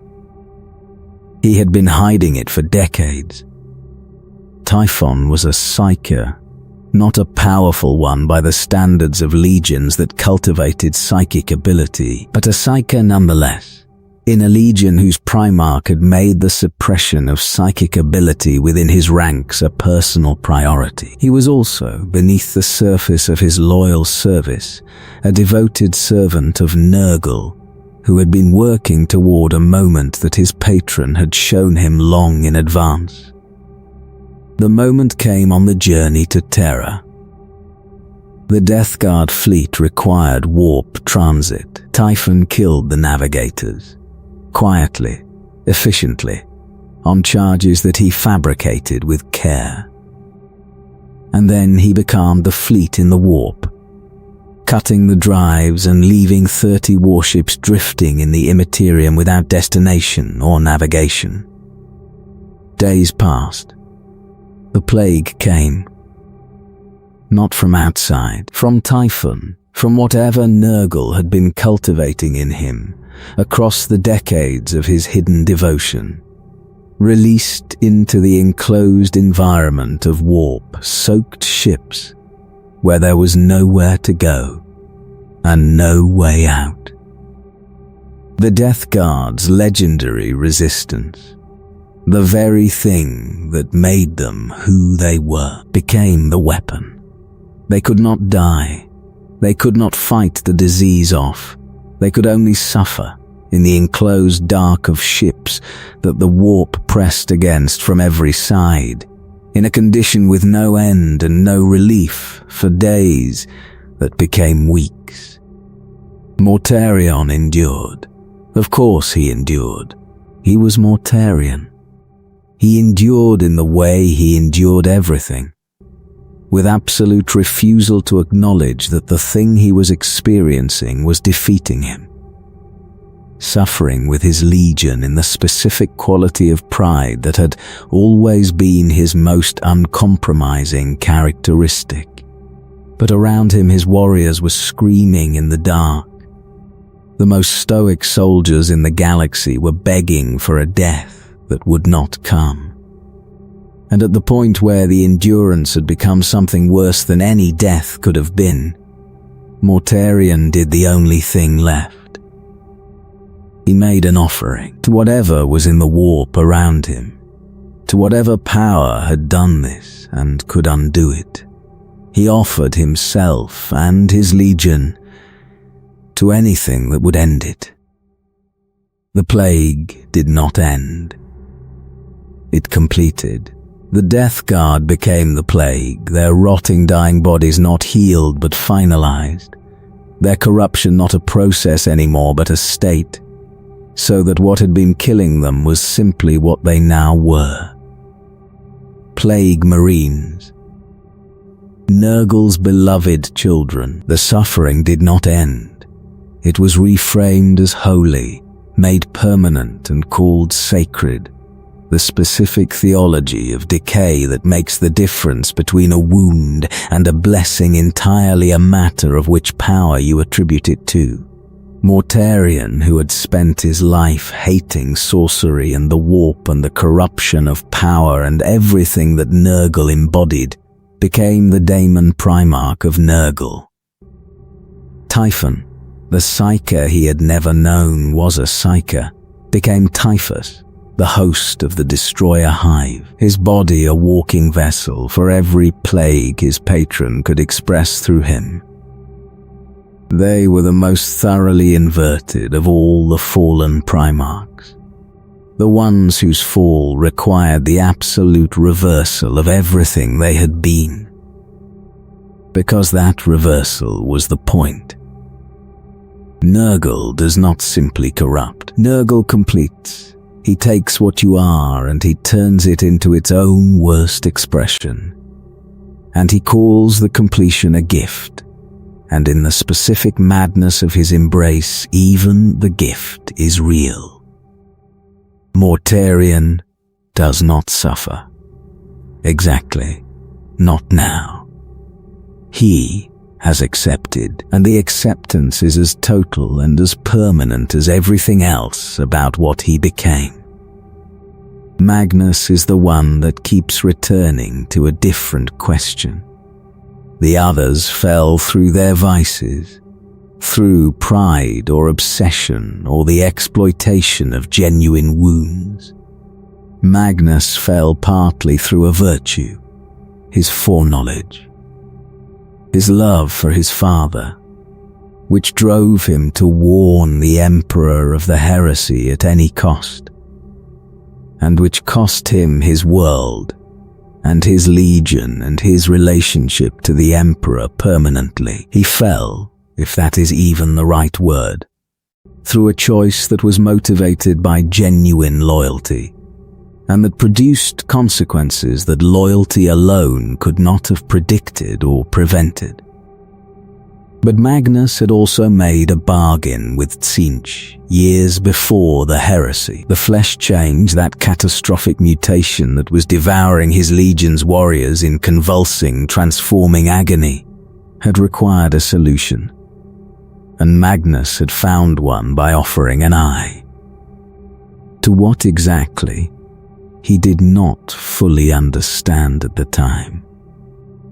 The entity that took the bargain was patient. It was Tzeentch, who had been developing the path that led from Magnus's bargain through the warning through Prospero to the planet of the sorcerers for longer than Magnus had been alive, because Tzeentch does not plan short term. Tzeentch plans in the timescales that a god can plan in, and by those timescales the destruction of Prospero was not a loss. It was a move. Magnus arrived in the Eye of Terra as a refugee from his own father's wrath, carrying the remnants of his legion, and found that Tzeentch's realm was the only place left that would have him. He was made Daemon Primarch eventually, but not simply as a reward, as a piece on a board that Tzeentch was playing against every other power in existence simultaneously. And the piece needed to be the kind of piece that could do what Tzeentch needed it to do. The 1,000 suns trapped on the planet of the sorcerers found in the subsequent millennia that the flesh change returned, worse than before, because the bargain that had cured it had only ever been a lease. Ahriman's rubric tried to solve this, and produced the Ruby Marine, those empty suits animated by trapped souls that are the most visible face of the Legion today. Magnus banished Ahriman. Tzeentch presumably was pleased with how the board looked after all the pieces had moved. None of them got what they wanted. This is the pattern that recurs across every single fall, without exception. Lorga found gods to believe in, and gave them 10,000 years of war in their name, and they do not love him. They cannot love. Angron wanted freedom, and is the most completely enslaved thing Khorne has ever made. Fulgrim wanted excellence and got eternity without it. Magnus wanted knowledge and got a millennia-long game he can never win. Mortarion wanted to stop suffering, and suffers forever in ways that have been reclassified as grace. Perturabo wanted recognition, and got fear, which wears the same face from a distance, but feeds nothing. They are the proof. The most comprehensive proof available that the Chaos Gods give their servants the opposite of what they seek, not as malice, not as punishment, but simply as nature. Fire burns. Water drowns. The Chaos Gods consume. The specific method of consumption is tailored to the specific person being consumed, which is what makes it look, from the outside, like something other than consumption. It looks like a gift until it is too late to return it. There is a tendency to telescope the Horus Heresy into its most dramatic moments, to move directly from the drop site massacre to the siege of Terra, as if the 7 years in between were simply travel time. They were not. They were 7 years of war across the breadth of the galaxy. Campaigns that in any other context would be remembered as the defining conflicts of their era, and that became footnotes simply because of the scale of what preceded and followed them. Calth deserves more than a summary. The betrayal at Calth was specifically designed by Lorgar and his legion to cripple the Ultramarines at the moment when Ultramarines' numbers would have been decisive. In the Viridian system, above a world of 6 billion people and beside a star whose output the word-bearers were about to corrupt, 2 legions met in what should have been the muster for a joint expedition, and became instead the opening hours of one of the longest and most grinding campaigns of the entire heresy. The word-bearers had prepared for this for years. Corferan had infiltrated agents into the Calth system's infrastructure long before the muster was called. The fleet position of every Ultramarines vessel was known before the shooting started, and the moment chosen for the attack, the moment when the Ultramarines were distributed across the system's orbit and the ground forces were in transit, and the command hierarchy was focused on logistics rather than battle, was not chosen randomly. It was chosen by someone who had studied the Ultramarines' operational patterns with the obsessive thoroughness of a legion that had spent decades learning what its enemies were and where they were vulnerable. Reboot Guilliman was on the surface when the orbital bombardment began. He survived because he was Guilliman, and Guilliman's survival instinct was entangled with the survival of whatever structure he happened to be responsible for. He organized, even in the first minutes, as the reports of catastrophe came in from every direction simultaneously, and the scale of the betrayal became clear. He was already doing what Guilliman did, which was building the framework for a response that would be sustainable even if the initial situation was as bad as it appeared to be. The situation was as bad as it appeared to be. But the word-bearers had made a specific error in their calculation of the Ultramarines. They had calculated numbers and deployment patterns and supply lines. They had not fully calculated what Ultramarines culture does to the individual soldiers who carry it. The legion that Guilliman had built was not simply a military organization. It was a community, coherent and deep and organized around values that went beyond simple combat effectiveness into something that held together in circumstances that stripped every other support away. When the word-bearers' fleet bombardment killed the sky and drove the Ultramarines underground, what they found under the surface of Calth was not a broken force. They found a legion that had lost its advantage and adapted, that had lost coordination and improvised, that had lost hope of immediate relief and decided that hope of immediate relief was not required. The underground war of Calth lasted years after the main fleet engagement was over. Erebus, who had been present to direct the ritual dimensions of the attack, escaped before the trap fully closed. Corferan was less fortunate, and the account of his defeat at the hands of Ultramarines warriors who had every reason to be unable to fight effectively is one of the more instructive testimonies to what Guilliman's legion was made of. The Ruin Storm was the word-bearer's greatest working.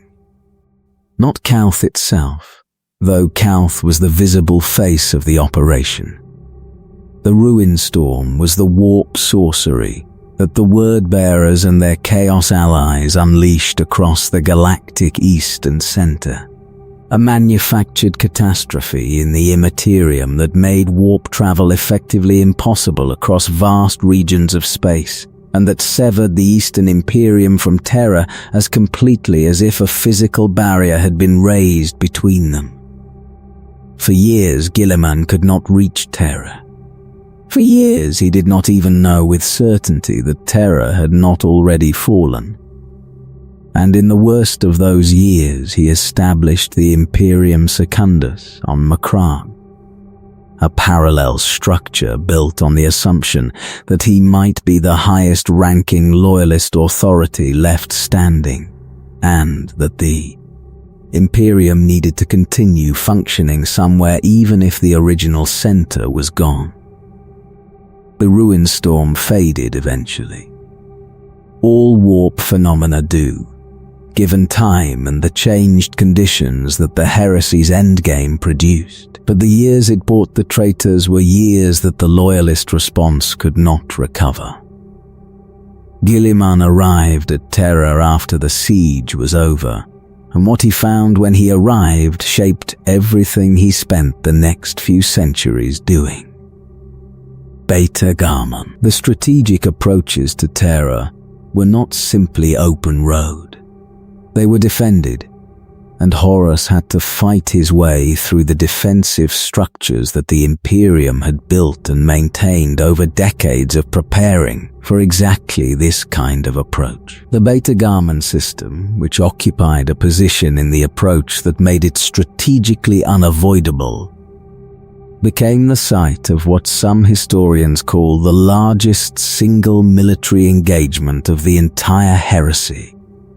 A campaign that consumed millions of lives on both sides over a period of months, and that produced no victor except time. Horus won.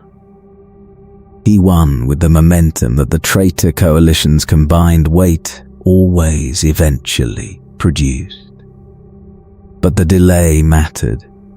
Every day at Beta Garmon was another day for the defenders of Terra to prepare. Every traitor legion casualty at Beta Garmon was a casualty that would not be available at the siege.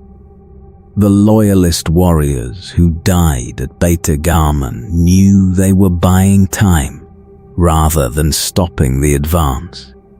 They knew what the price of that time was. They paid it anyway, with the specific quality of commitment that the heresy's worst moments produced in those who had decided that if the price was necessary, it would be paid regardless of what it cost them personally.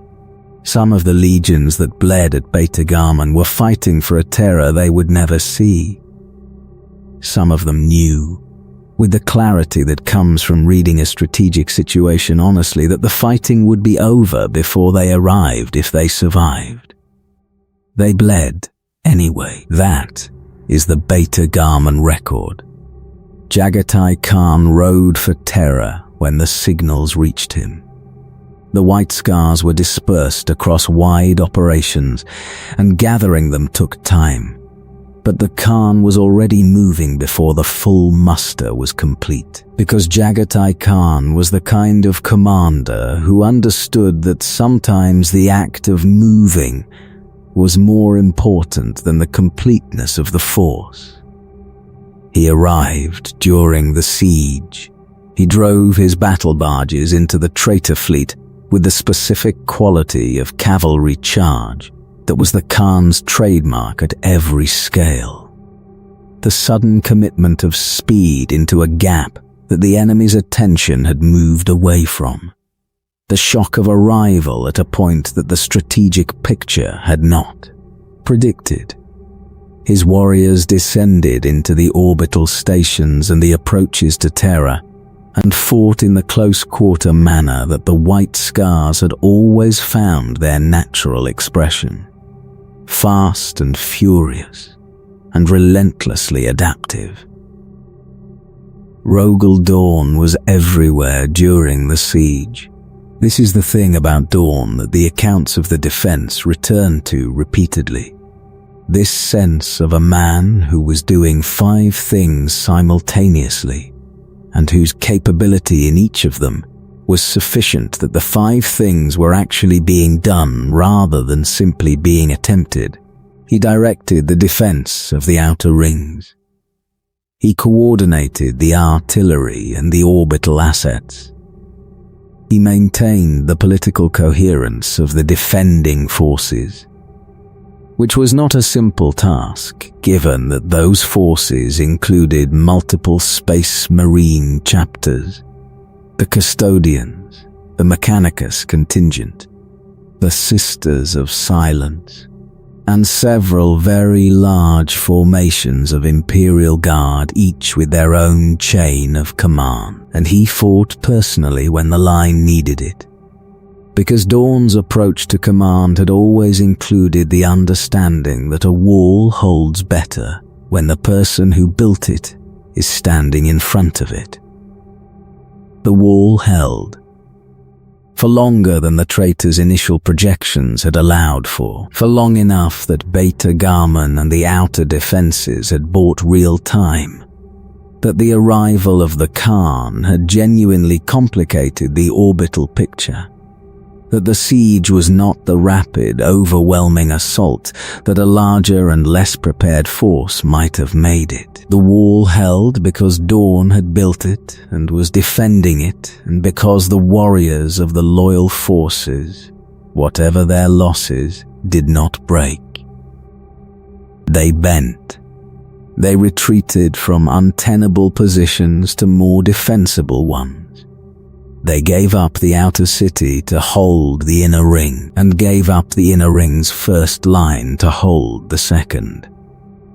But the center did not fall.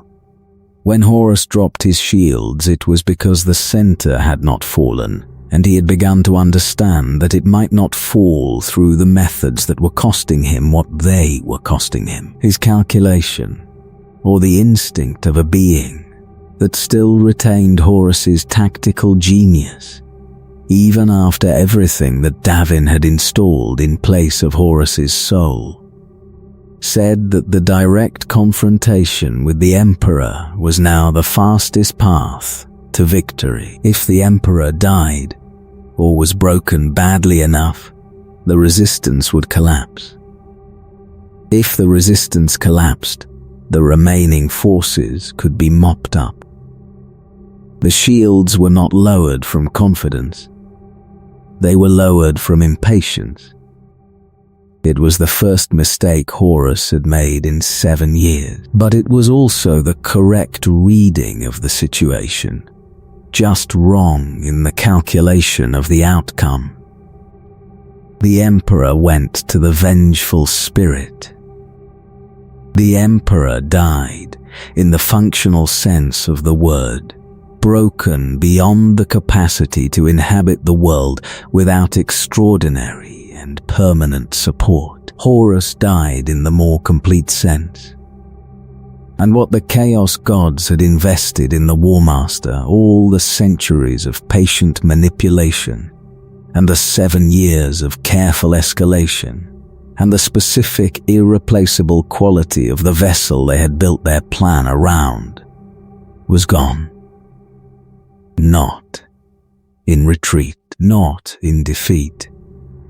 Gone.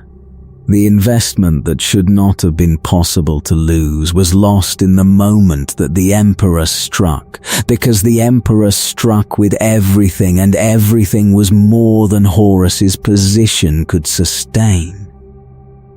The traitors broke, not immediately, not all at once. Some of them fought on. Some of the Legion forces dug in and contested ground long after the vengeful spirit fell silent, fighting with the specific momentum of armies that are still moving after the reason for moving is gone. But the direction changed. From advance to retreat, from purpose to survival, from the specific confidence of a force that had been winning for 7 years, to the specific confusion of a force that had lost its center and did not know yet what to rebuild around.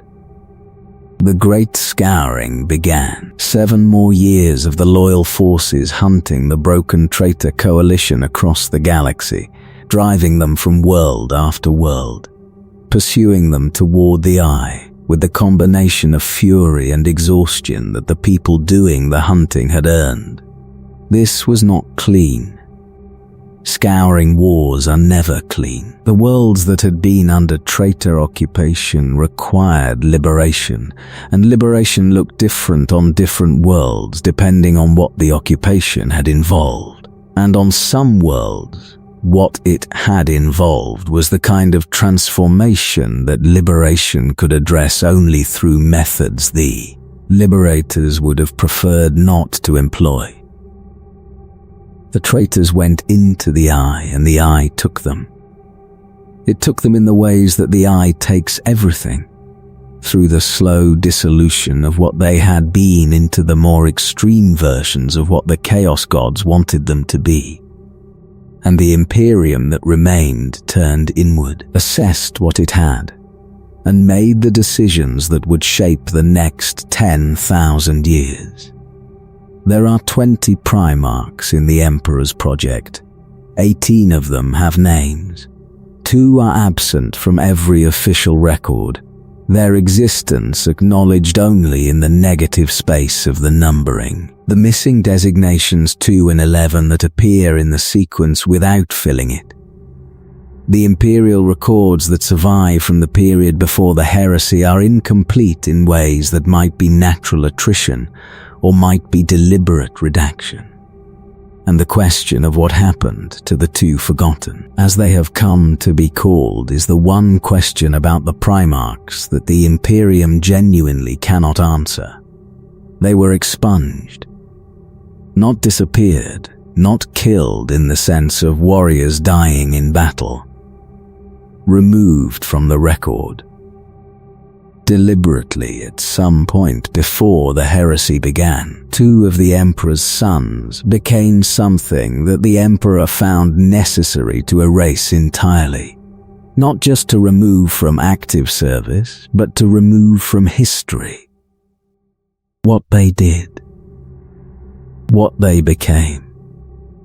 Whether they were the first to fall, preceding even Lorgar's quiet heresy by decades, or whether they were removed for reasons that had nothing to do with chaos at all. Whether their legions were folded into others, or destroyed outright. Whether some of the Primarchs knew and are maintaining a silence that 10,000 years of inquisitorial inquiry has not broken. The record is empty. Deliberately. Comprehensively empty. And the emptiness is itself a kind of evidence.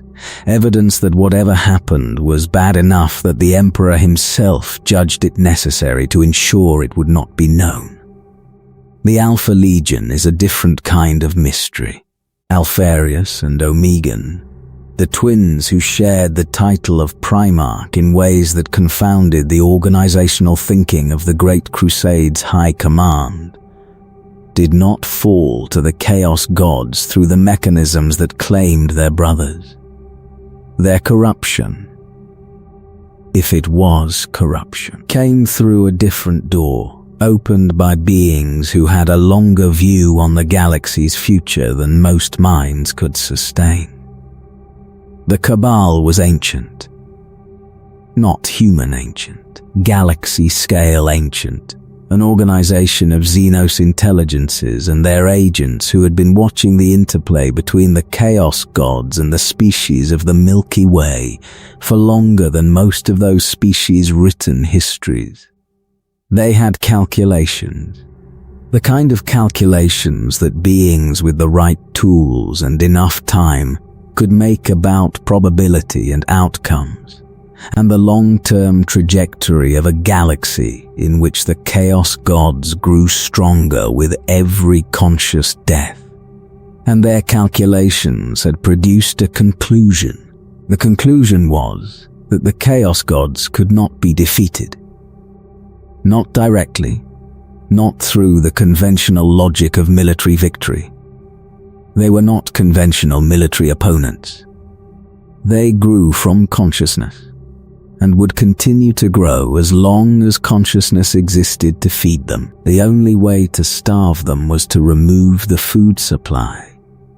And the only way to remove the food supply, in any time frame that the galaxy's remaining civilizations could survive to see, was to destroy enough conscious life that the psychic reservoir the Chaos Gods drew on collapsed. This was not a comfortable argument. It was the argument of beings who had looked at the mathematics and found no better answer, and had decided to pursue the answer the mathematics gave them, regardless of what it required. The Cabal brought this argument to the twins. They presented two futures. In one, the Emperor wins the heresy, and the Imperium survives but decays slowly into a civilization too stagnant and too faithful to save itself or the galaxy. In the other, Horus wins, and humanity is destroyed quickly, but the destruction is so total and so comprehensive that it permanently damages the Chaos God's power in ways that could eventually be recovered from. Alpharius and Omegon chose to support Horus. Not from treachery, not from the wounds that the Chaos Gods exploited in the other traitor Primarchs, but from a calculation about which outcome was better for the galaxy in the long run. They were, if the account is accurate, the most rational of all the traitors and also the most tragic, because the rationality of the choice depended entirely on the accuracy of the Cabal's mathematics, and the Cabal's mathematics turned out to be wrong. Humanity was not destroyed. The Chaos Gods were not significantly damaged. The Imperium that emerged from the heresy was neither the dead civilization the Cabal had hoped for, nor the vital one it had feared. It was something in between.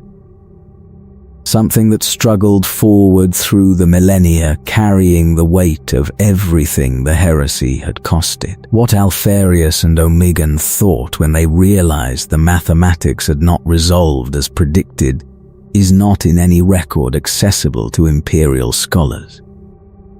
Whether one or both of them survived long enough to see the heresy's actual outcome in full is itself contested. What can be said is that the Alpha Legion of the current era does not behave like a legion with a coherent ideology in the way that the Word Bearers or the Death Guard have coherent ideologies. It behaves like an organization that has lost the purpose its original decision was meant to serve, and has filled the resulting vacuum with the methods of that original decision applied without the decision's rationale.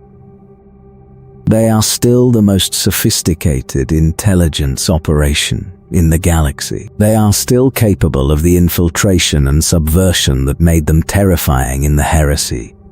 But the argument that justified it is gone, if it was ever fully believed, and what remains is the craft without the cause. Vulcan's story requires its own consideration, because Vulcan is something the heresy produced that defies the categories the heresy usually produces in. He was captured at Isstvan Fee, taken by the Night Lords, subjected to a sequence of attempts to kill him that escalated in Baroque specificity, and that the perpetrators of those attempts, who included Conrad Kurze himself, found increasingly disturbing in their failure. Vulcan appeared to be immortal, not in the ambiguous way of beings who are very hard to kill, in the very literal way of beings who die and return.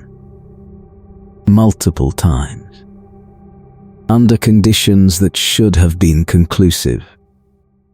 He came back. He was eventually freed, or escaped, or was simply released when his captors decided that keeping him was costing more than any strategic gain could justify.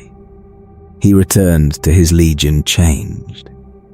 Not in the simple way of a warrior scarred by experience, but in ways that hinted at something deeper, some alteration at the level of his fundamental nature that the heresy's violence had catalyzed. In later years, he would be identified as a perpetual, one of those beings whose relationship to mortality is fundamentally different from normal humans, and who can sustain injuries that would permanently end ordinary existence. How long he had been perpetual. Whether the Emperor had known what the knowledge of his own nature meant to him through the long years of captivity. These are questions that the surviving sources circle around without fully entering. He eventually departed the Imperium on a quest whose nature was not fully communicated to his legion, carrying the knowledge of what he was, and where the heresy had led into a pursuit that the records describe in terms that border on myth. The salamanders he left behind carry his flame in both the metaphorical and the very practical sense. Their forgecraft and their commitment to the protection of mortal life descending directly from the Primarch, who understood, better than most of his brothers, that the people the legions were supposed to be fighting for were the measure of whether the fighting was worth it. The loyal Primarchs who survived into the aftermath of the scouring faced a specific kind of peace. Not rest, exactly. Not the resolution of the things that the heresy had cost them, but the end of the immediate emergency. The transition from the specific adrenaline of existential crisis into the management of consequences that were less dramatic, but perhaps more demanding. Guilliman governed. He had always been the one who understood governance most naturally, and the task of restructuring the Imperium from a crusade footing to a sustainable interstellar civilization had been waiting for someone with his specific capabilities for the entire duration of the war. He wrote the Codex Astartes in the years after the scouring with the same thoroughness he brought to everything, knowing that the document would be contested and resented and imperfectly followed, and also that it was necessary, and that without it the reformed legions had no common framework for operation in the decentralized structure he was creating. Dawn resisted the Codex, as noted. The specifics of the disagreement between Guilliman and Dawn in this period are preserved in the kind of fragmentary way that heated arguments between powerful people tend to be preserved through the accounts of witnesses who were close enough to hear portions of it, and far enough away to claim that their accounts were limited by distance. What is clear is that Dawn considered the breaking of the legions a strategic vulnerability, that Guilliman considered the intact legions an existential political risk, and that both of them were right about different things in a situation that did not have a clean answer. Dawn eventually accepted. Not because he was persuaded, because the political reality was that Guilliman had built enough consensus for the Codex among the other surviving Primarchs and senior commanders that Dawn's resistance, however principled, had become the kind of position that prolonging would cost more than conceding. He accepted, and the Imperial fists divided into the successor chapters that carry on the Legion's heritage in the fractured form that Guilliman's reorganization specified. And then, one by one, the Primarchs left. Lemon Russ into the Eye, Jagatai Khan into the Webway, Vulcan on his quest, Guilliman eventually into the stasis of a wound that could not be healed, to sleep for 10,000 years until the galaxy's situation became desperate enough to require the method that could wake him. Lion L. Johnson into the depths of the rock, sleeping in a chamber that only the Dark Angel's innermost circle knows the full location of, a wound of his own healing in the time that sleep provides that no other time seems to offer. The galaxy kept the shapes of them long after they were gone. The chapters they had made carried their gene seed and their culture, and the specific characteristics of the Primarch's biology, expressed through generation after generation of warriors who had never met the fathers whose inheritance they carried. The iron hands cutting away the biological, because Ferris's death had demonstrated that the biological could be taken. The Blood Angels carrying Sanguinius's final moments in the architecture of their minds. The Raven Guard staying out of sight, because Isstvan Fee had shown what happened when you were seen too clearly from the wrong direction. The Heresy made all of them. Not simply the Space Marine chapters, but the institutions, the Inquisition, built around the paranoid necessity that what had happened could not be allowed to happen again, which required watching everything, everyone, all the time, because the Heresy had demonstrated that the enemy could look exactly like what you trusted most.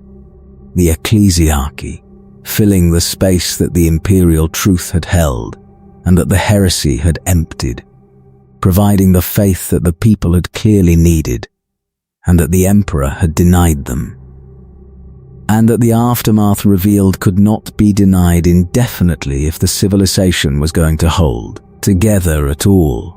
The Adeptus Mechanicus, leaning harder into its prohibition on artificial intelligence and its doctrine of the sacred nature of technology, having seen what happened when the doctrine that technology was neutral and progress was unambiguously good produced beings, like the Men of Iron, having seen what the Chaos Gods could do with any tool that human ingenuity produced.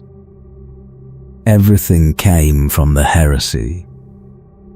The shape of the current galaxy is the shape that the Heresy's consequences drew. The specific fears and the specific rigidities and the specific institutions that preserve those fears and rigidities and the specific culture that the preserving of them has produced across 10,000 years. All of it traces back to 7 years in the early 31st millennium, when the Emperor's dream was tested and found to have been built on assumptions that the galaxy was not willing to honor. The dream was not wrong. It is worth saying that clearly, because the way the Imperium talks about the Heresy tends to frame it as evidence that the Emperor's project was inherently doomed, that the hubris of trying to build something this ambitious was the cause of the fall. It was not. The Great Crusade was something worth building. The ambition was not the problem. The failure was not in the scale of what was attempted, but in the spaces between the people attempting it. The silences and the misunderstandings, and the patient exploitation of genuine wounds by powers that had nothing invested in what was being built, and everything invested in its destruction. That is where the galaxy is. That is what the Horus Heresy left behind.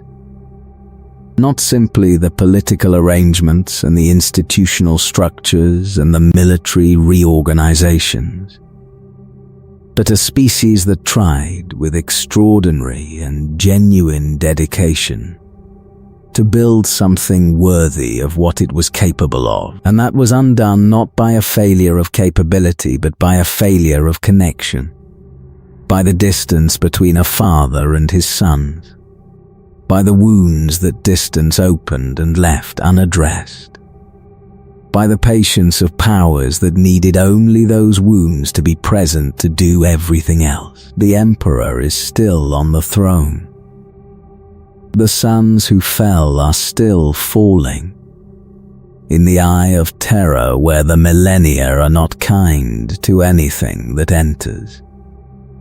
The sons who stayed loyal are still fighting. In the chapters that carry their gene seed on 1,000 battlefields across a galaxy that has never stopped needing them. The heresy is over. Its consequences have not ended and will not end while the galaxy continues to be what the heresy made it.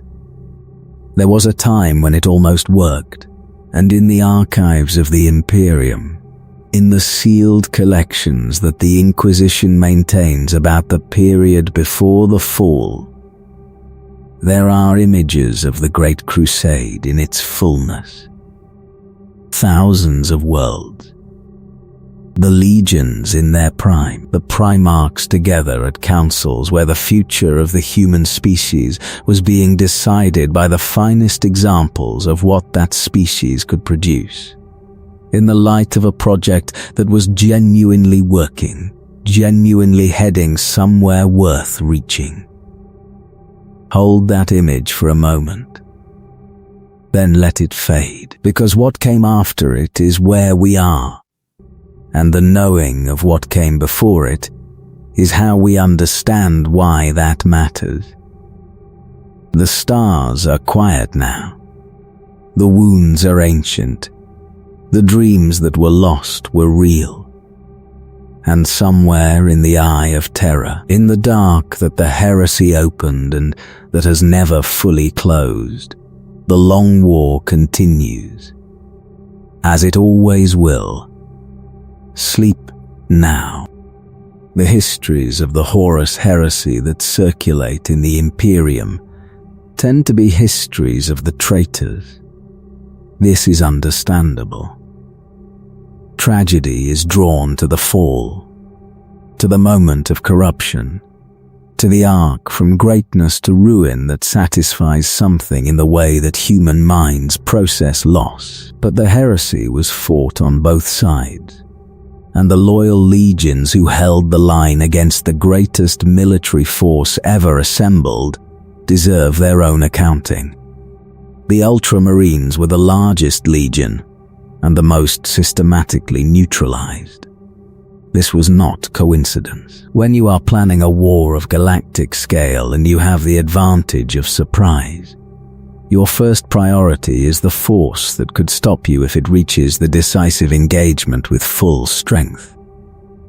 Guilliman's 400,000 warriors could have changed the mathematics of the siege. Calth, the Ruin Storm, the whole eastern campaign of the Word-Bearers was designed around one objective: keep the Ultramarines from Terra. It worked.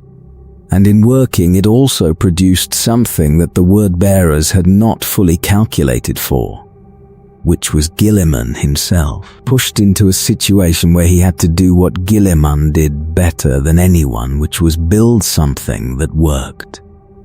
The Imperium Secundus, Guilliman's parallel structure, established on Macragge when the Ruin Storm made Terra unreachable, and when the most recent intelligence suggested Terra might have already fallen, was the act of a man who refused to accept that the war was lost, simply because the center had been cut off. He gathered what he had. He established governance. He maintained the functions of imperial civilization across the regions he could reach. Kept the supply lines and the communication networks and the administrative apparatus running as well as they could be run under conditions that were several categories worse than any peacetime baseline. And he fought with the forces available to him against the traitor presence in the eastern sectors. He was wrong about Terra having fallen. But the Imperium Secundus was not wrong as an act. It was the right response to the information he had, and it kept the Eastern Imperium functioning and connected through the Ruinstorm years, in ways that the post-heresy recovery depended on, because the recovery needed regions that had not entirely dissolved into isolated planets, fighting individual wars of survival. Guilliman had prevented that dissolution, imperfectly but sufficiently, and the Eastern Imperium was recoverable in ways that other regions were not. The Thousand Suns deserve a re-examination here, because the tendency to list Magnus among the traitor Primarch's papers over a complexity that the simplification damages. Magnus did not choose to turn against the Emperor.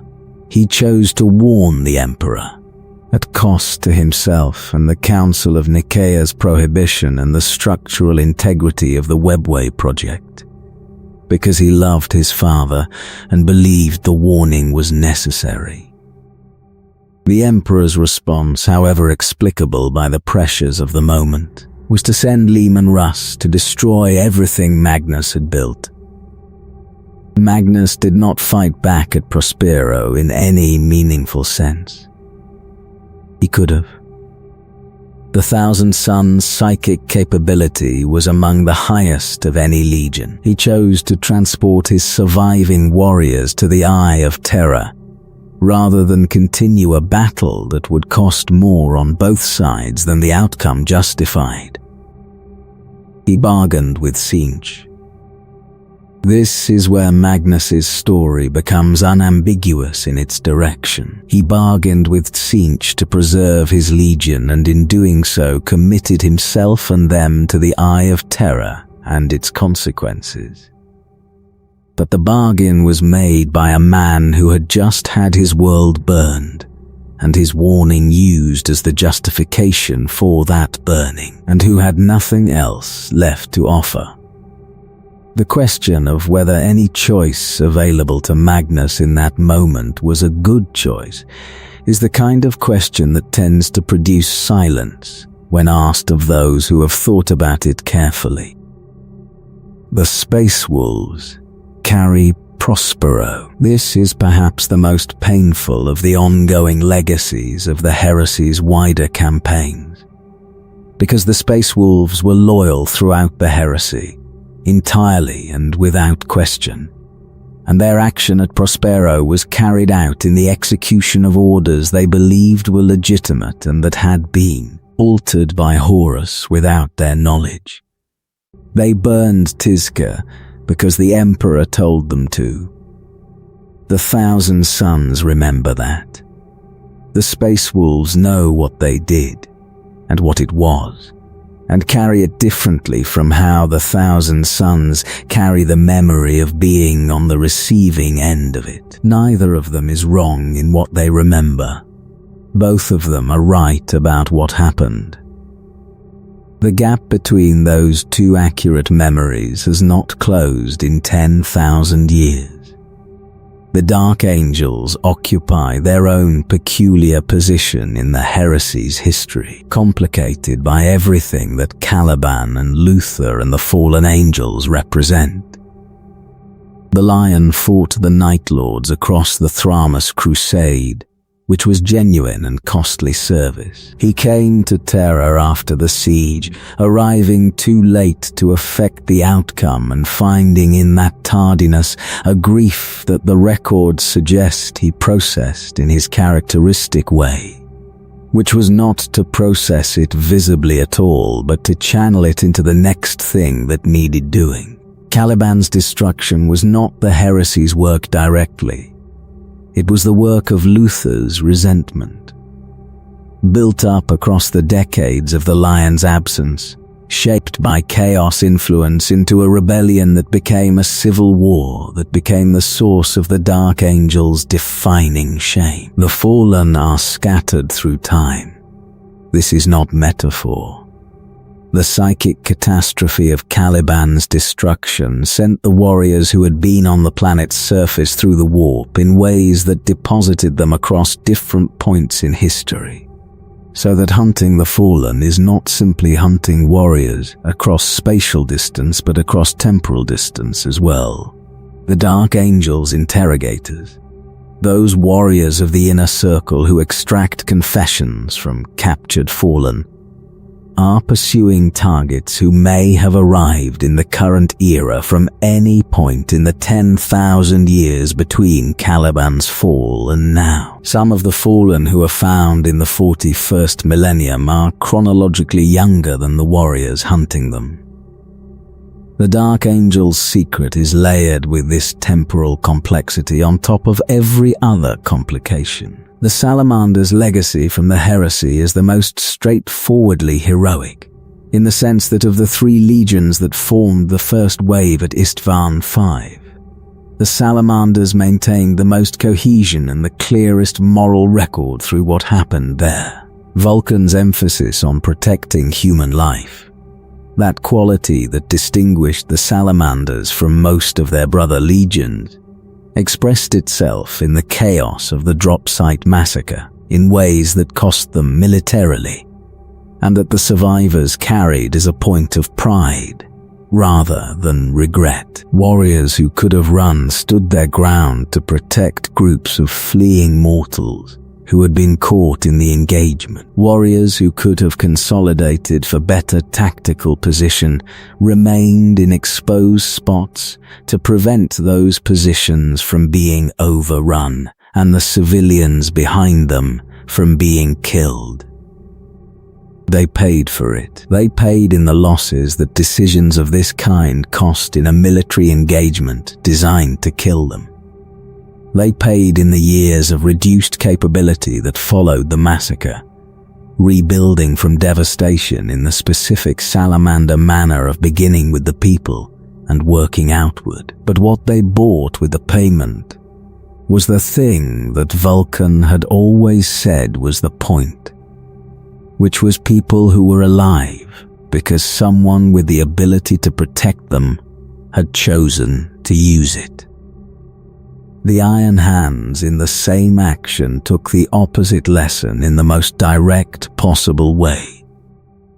Ferrus Manus died at Isstvan Fee, killed by his closest friend's possessed hand, and the Iron Hands watched their Primarch fall.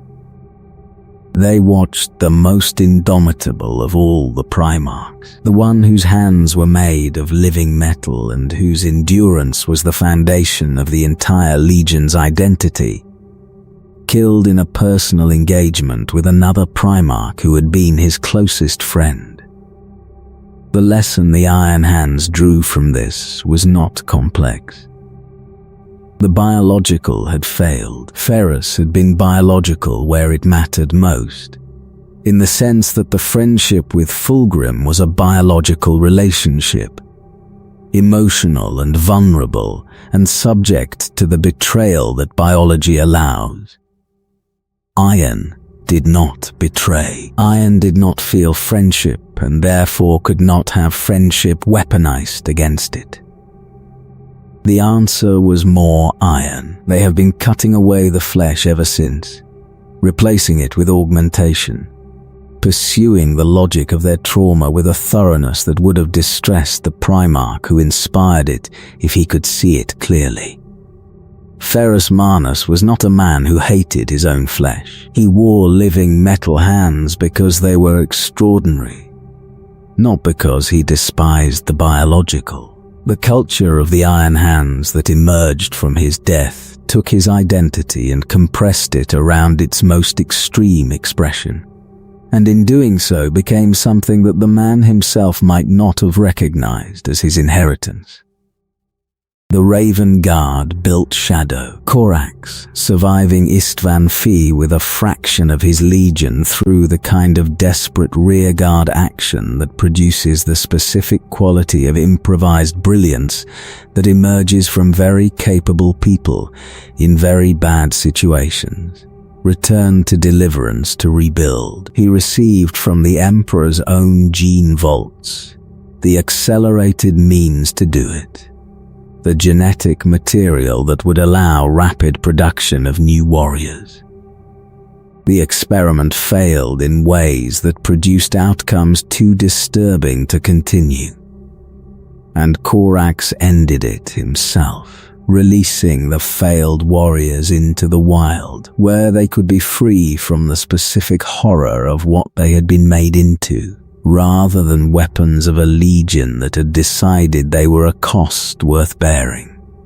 The Raven Guard that rebuilt from that was smaller than the legion Corax had commanded before Isstvan. It has stayed smaller, not from inability to recruit or train or maintain the normal cycle of Space Marine production, but from a conscious cultural choice that Corax's experience had produced in the Legion's approach to every aspect of its existence. Smaller is harder to see. Harder to see is harder to kill. The lesson of Isstvan Fee for the Raven Guard was the lesson about what happens when the enemy knows exactly where you are and exactly how many of you there are, and has designed the engagement around those known quantities. The solution was to never be knowable in those terms again. The heresy did not end the Space Marine traditions. It shaped them into what they are now, which is partly what they were before, and partly what the heresy made them. Each chapter carries its inheritance with a specificity that traces back to these years, to these campaigns, to the specific moments of cost and choice and loss that the heresy concentrated into the genetic and cultural archive that every Space Marine who has been trained since carries in his blood and his memory, without having lived the events that produced it. The Blood Angels carry Sanguinius every time one of their number falls into the Black Rage. Every time a warrior standing in a different battlefield, a different century, sees with terrible clarity the Angels' final moments and knows, in the specific way that gene seed knowledge operates in the brain, that those moments are also his. The red thirst that edges their battle fury, the specific quality of melancholy that has always distinguished Blood Angels' culture from the culture of other legions, that tendency toward art and beauty, and the preservation of what is precious that sits alongside the capacity for the most devastating violence in the Astartes arsenal. All of it is Sanguinius, still present, still shaping, still demanding from his sons the best of what he was, and costing them in the worst of what his death became. The Horus Heresy was not a story with a lesson, in the way that parables have lessons, clean and portable and applicable. It was an event with consequences, and the consequences are still being lived by a galaxy that has never fully reckoned with them and cannot afford to stop long enough to do so. The chaos gods that caused it are still present. The traitor legions that executed it are still fighting. The institutions that were built in response to it are still functioning, imperfectly and under strain, in a galaxy that is simultaneously worse and different from the one the heresy found and made worse. The Emperor dreamed. He dreamed a large dream with the kind of ambition that only beings of extraordinary capability and extraordinary longevity can sustain, and he built toward it for centuries and assembled the pieces of it with care and devoted himself to it completely, and it was undone by the spaces between the pieces, by the silences he kept in the name of wisdom, by the wounds he did not see in sons he should have watched more carefully, by the patience of powers that needed only those wounds to be present to do everything else themselves. This is not comfort. There is no comfort in the Horus Heresy, the comfort that the Imperium offers its people, the assurance that the Emperor protects, that his sacrifice sustains the light that guides the ships and guards the souls, is not a lie exactly, but it is not the whole truth either. The whole truth is on the golden throne, in the body of a being who cannot die and cannot fully live, sustaining with his remaining will the mechanisms of a civilization that was built around a vision he had, and that the heresy converted into something he might not have chosen. He endures, whatever endurance means at that level of existence. Whatever he perceives, whatever the 10,000 years of the Golden Throne have produced in a consciousness that was never designed for what it has been asked to sustain. There was a time when it almost worked. Remember that. Hold it in whatever space in the mind keeps important things. Not as nostalgia, not as evidence that the current condition is simply temporary, but as the measure of what the galaxy is capable of producing when the conditions allow it, and as the record of what happens to those productions when the conditions change. The Warmaster is gone. The suns are scattered. The dream is in the throne room, sustained through extraordinary effort, neither fully alive nor fully lost.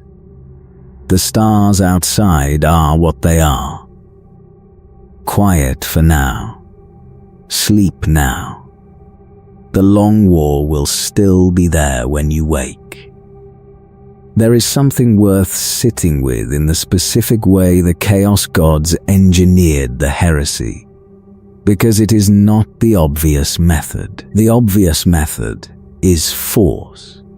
The Chaos Gods are immensely powerful beings, older than humanity's presence in the galaxy, capable of manifesting in real space in forms that can kill Primarchs directly, and that have done so in history before and since. They did not use force. They used patience and the specific knowledge of persons. They used the wounds. Lorgar's wound was the need to believe in something worthy of devotion. It was not a weakness, not in the ordinary sense. It was a depth of character that produced genuine pastoral care and genuine love for the people he served, and a genuine commitment to something larger than himself. The Chaos Gods did not corrupt that. They redirected it. They offered him gods that were real, genuinely real in the way he had always wanted his god to be real, and the redirection was complete, because the hunger that drove it was so fundamental to who he was that pointing it in a different direction changed nothing about its intensity. Horus's wound was the need to be seen by his father as himself, not as a function. As Horus, not as the Warmaster. The love was real, and the need for the love to be returned in a form that confirmed its genuineness was real. And the Emperor's silence had created in that space a doubt that Horus had been managing with the dignity of a man who does not allow himself to express needs he considers unworthy of his position. The Chaos Gods did not invent the doubt. They found it and showed Horus the worst possible interpretation of it, framed as prophecy, and the interpretation did the rest. Angron had no wound that the Chaos Gods created. The wound was there before any of them were involved, hammered into his skull by slavers on Nuceria. And what the Chaos Gods contributed was the specific genius of Lorgar's ritual on that same world. The knowledge of exactly how to complete the transformation that the Butcher's Nails had been building toward for decades. Angron's fall was not a seduction. It was a completion. The machinery had been running since before the Emperor found him. and the machinery ran to its conclusion, and the conclusion was a daemon prince of Khorne. The tragedy is not that the Chaos Gods corrupted Angron. It is that nobody stopped the process that was always going to produce this outcome. That the Emperor took a man off a hill and left behind the people he was willing to die for, and carried forward the tool without the person, and the tool, running without the person's will to direct it, ran to the end of its own logic. The siege of Terra lasted longer than it needed to, and shorter than the defenders had prepared for. This is the paradox of Rogel Dawn's defense, that it was good enough to extend the campaign past the point where Horus's patience ran out, that it was not good enough to prevent the terminal damage to the Emperor, and that both of those things are true simultaneously. Dawn had built for a longer siege. He had supplies and redundant systems and the layered defensive architecture of a man who understood that sieges are won through endurance. He did not have a plan for the Emperor going to the Vengeful Spirit, because the Emperor going to the Vengeful Spirit was not a plan. It was the Emperor making a decision that the Praetorian of the Imperial Palace had no authority to override. Dawn received his father back from the Vengeful Spirit. He carried him himself. This is what the accounts say, the Iron Warrior's equivalent of Dawn at his most human.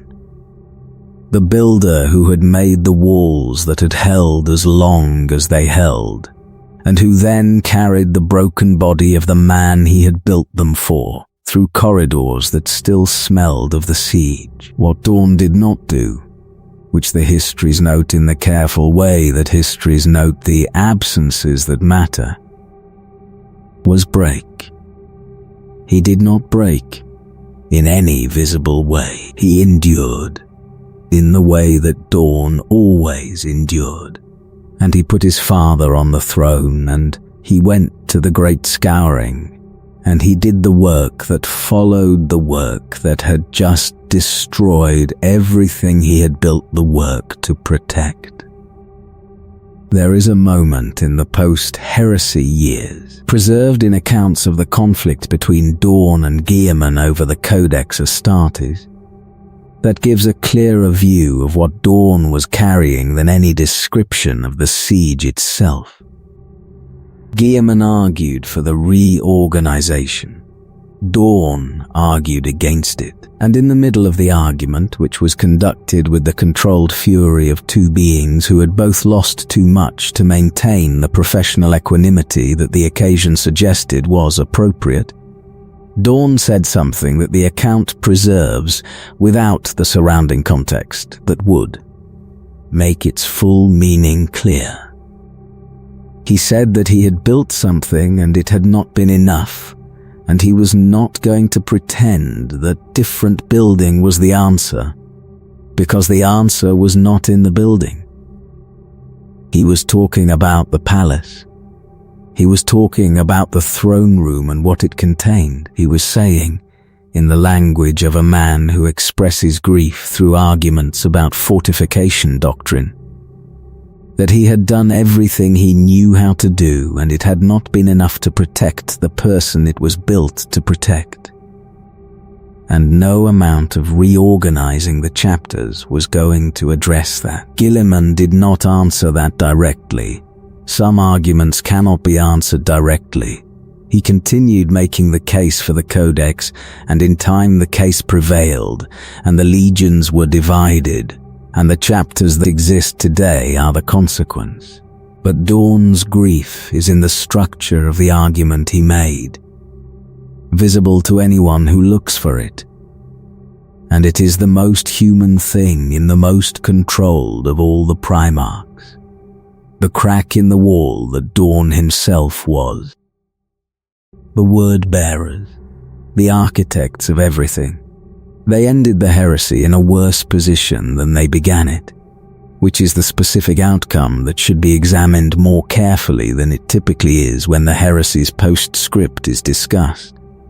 They spent 43 years in patient preparation. They executed the corruption of the Warmaster with extraordinary skill. They managed the wider conspiracy with a thoroughness that the other traitor legions, who mostly knew only their own portion of it, could not fully appreciate.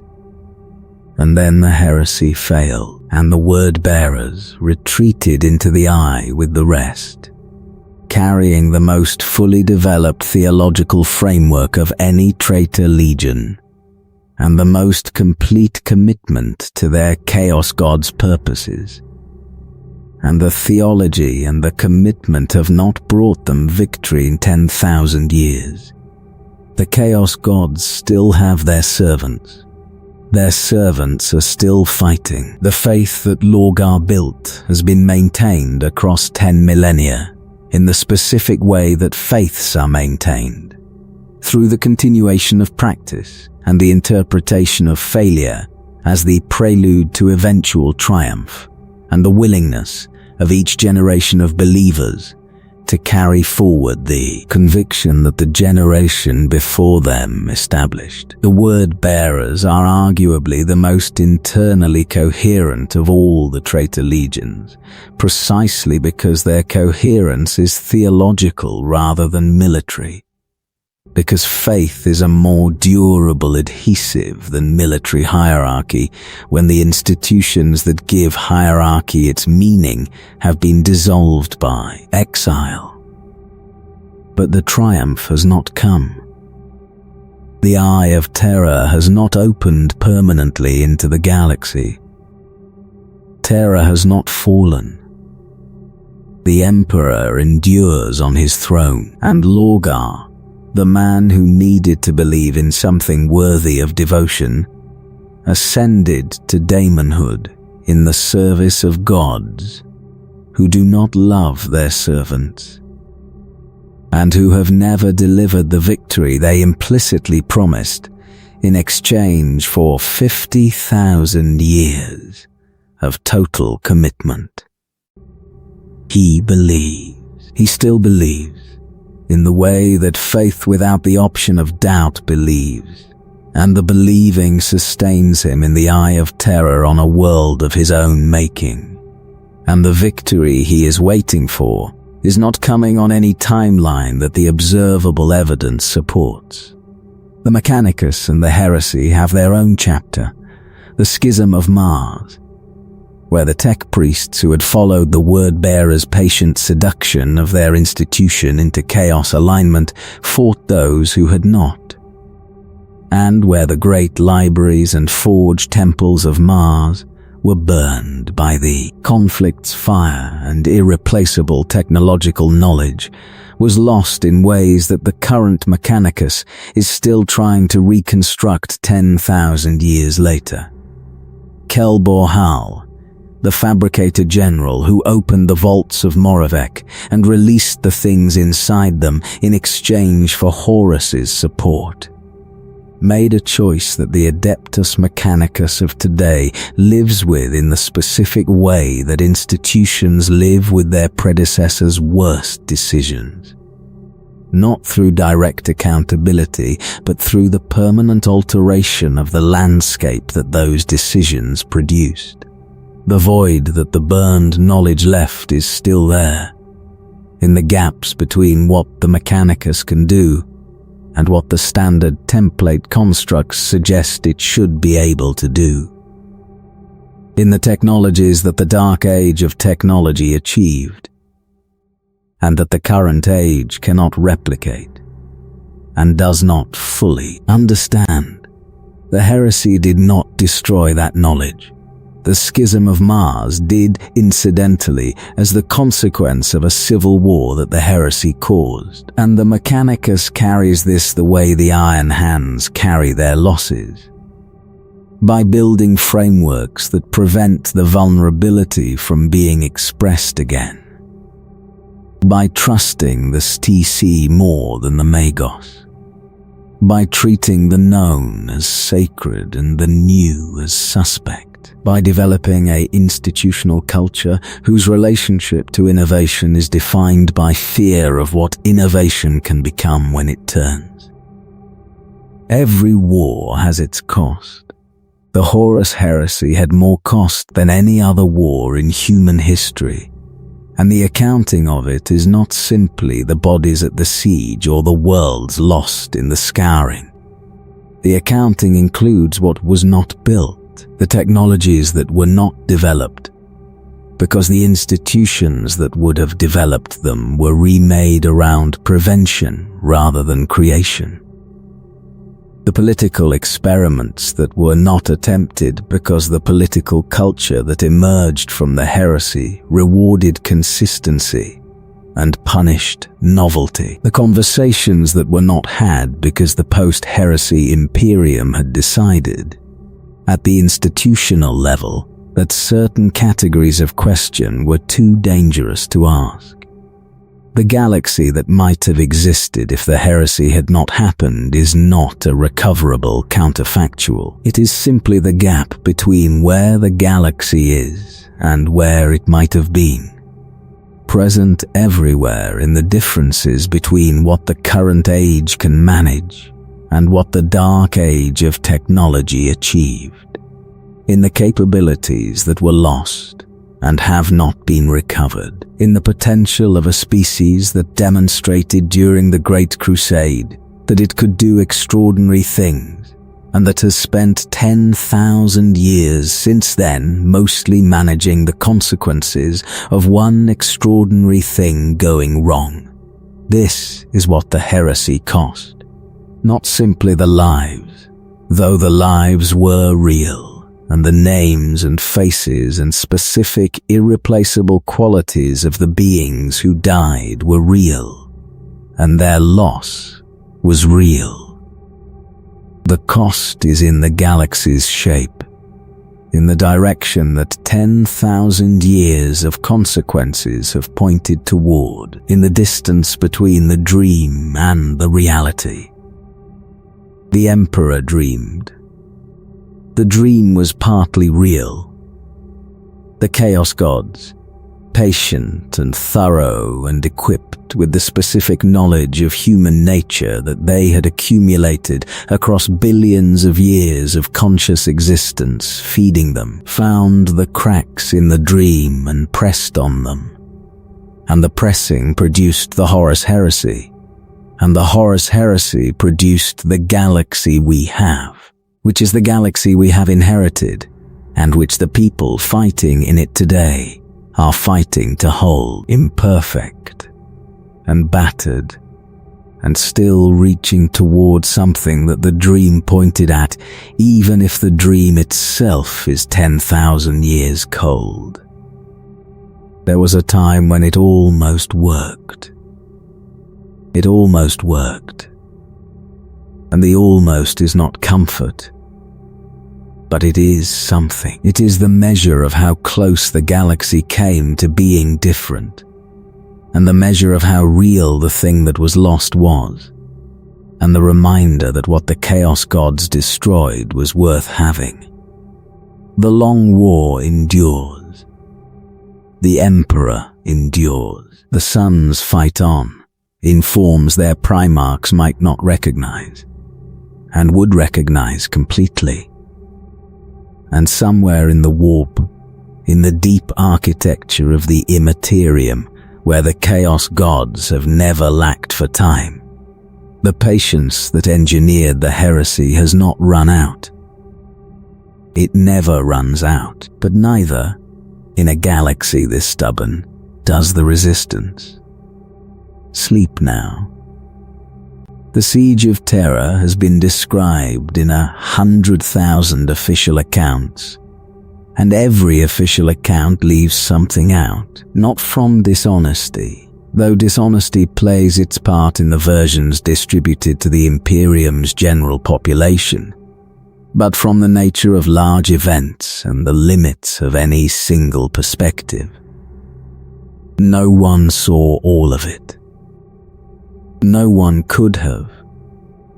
The palace complex was vast. The fighting was distributed across dozens of simultaneous engagements at multiple defensive rings, and the experience of any individual warrior or commander was the experience of the specific corridor or plaza or outer wall they were defending, not the whole. What can be said about the siege with confidence is that it lasted weeks, and that those weeks were not the brief catastrophe that the scale of the attacking force might suggest. Horus had the advantage in numbers, in material, in the support of the warp itself pressing against the palace's defenses. He did not have the advantage of fighting against a force that intended to lose. The custodians who guarded the inner chambers of the palace had been doing so for 10,000 years, and had not developed, in those years, the habit of yielding. The Space Marine forces fighting at the outer rings had spent the whole of the heresy being told that this was coming, and had spent that time preparing, not spiritually, not in the abstract way of people telling themselves what they believed, but practically, in the way that warriors prepare, testing the walls and knowing the angles and understanding where the line had to hold, and what it would cost. The cost was total. There is no softer way to say it. The forces defending Terra were expended in the way that defenders of irreplaceable positions are expended, without the reserve that might have allowed rotation and recovery, because there was no reserve and there was no recovery available. You held what you held until you held it no longer, and then you fell back to the next position and you held that. The outer city was traded for the inner ring. The inner ring's first line was traded for the second, but the palace itself did not fall, not in the direct assault, not through the weight of numbers and the warp's pressure and the daemon engines and the traitor space marines and everything else that Horus directed against it. The Blood Angels were at the center of the Eternity Gate's defense. And this matters because of what the Eternity Gate represented. It was the last significant barrier between the traitor advance and the sanctum where the Emperor worked. The point past which the siege's outcome was not about military positions, but about the specific confrontation that the siege had always been building toward. Sanguinius at the Eternity Gate was not incidental to the history. He was its emotional center, the Primarch who had always been the Imperium's purest expression of what it was supposed to stand for, fighting at the last barrier before the thing that the Imperium existed to protect. His presence there, in the hours before the Vengeful Spirit Gambit, was the story of the heresy in its simplest form. Something beautiful holding something terrible back, for as long as it could, knowing it could not hold forever, and holding anyway.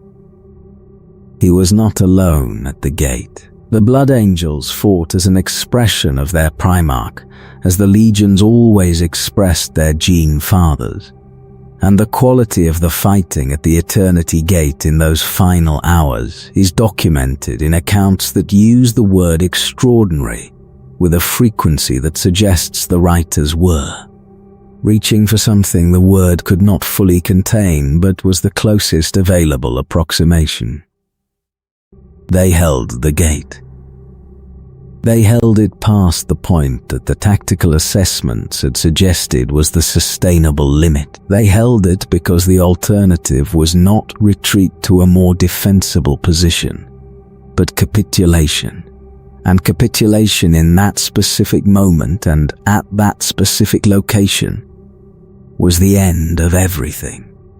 When the Vengeful Spirit battle began, when Horus dropped his shields and the Emperor made his choice, and the teleportation scattered the Loyalist strike force across the ship's interior. The threads of the heresy that had been running for 7 years were converging on a point. Sanguinius arriving first.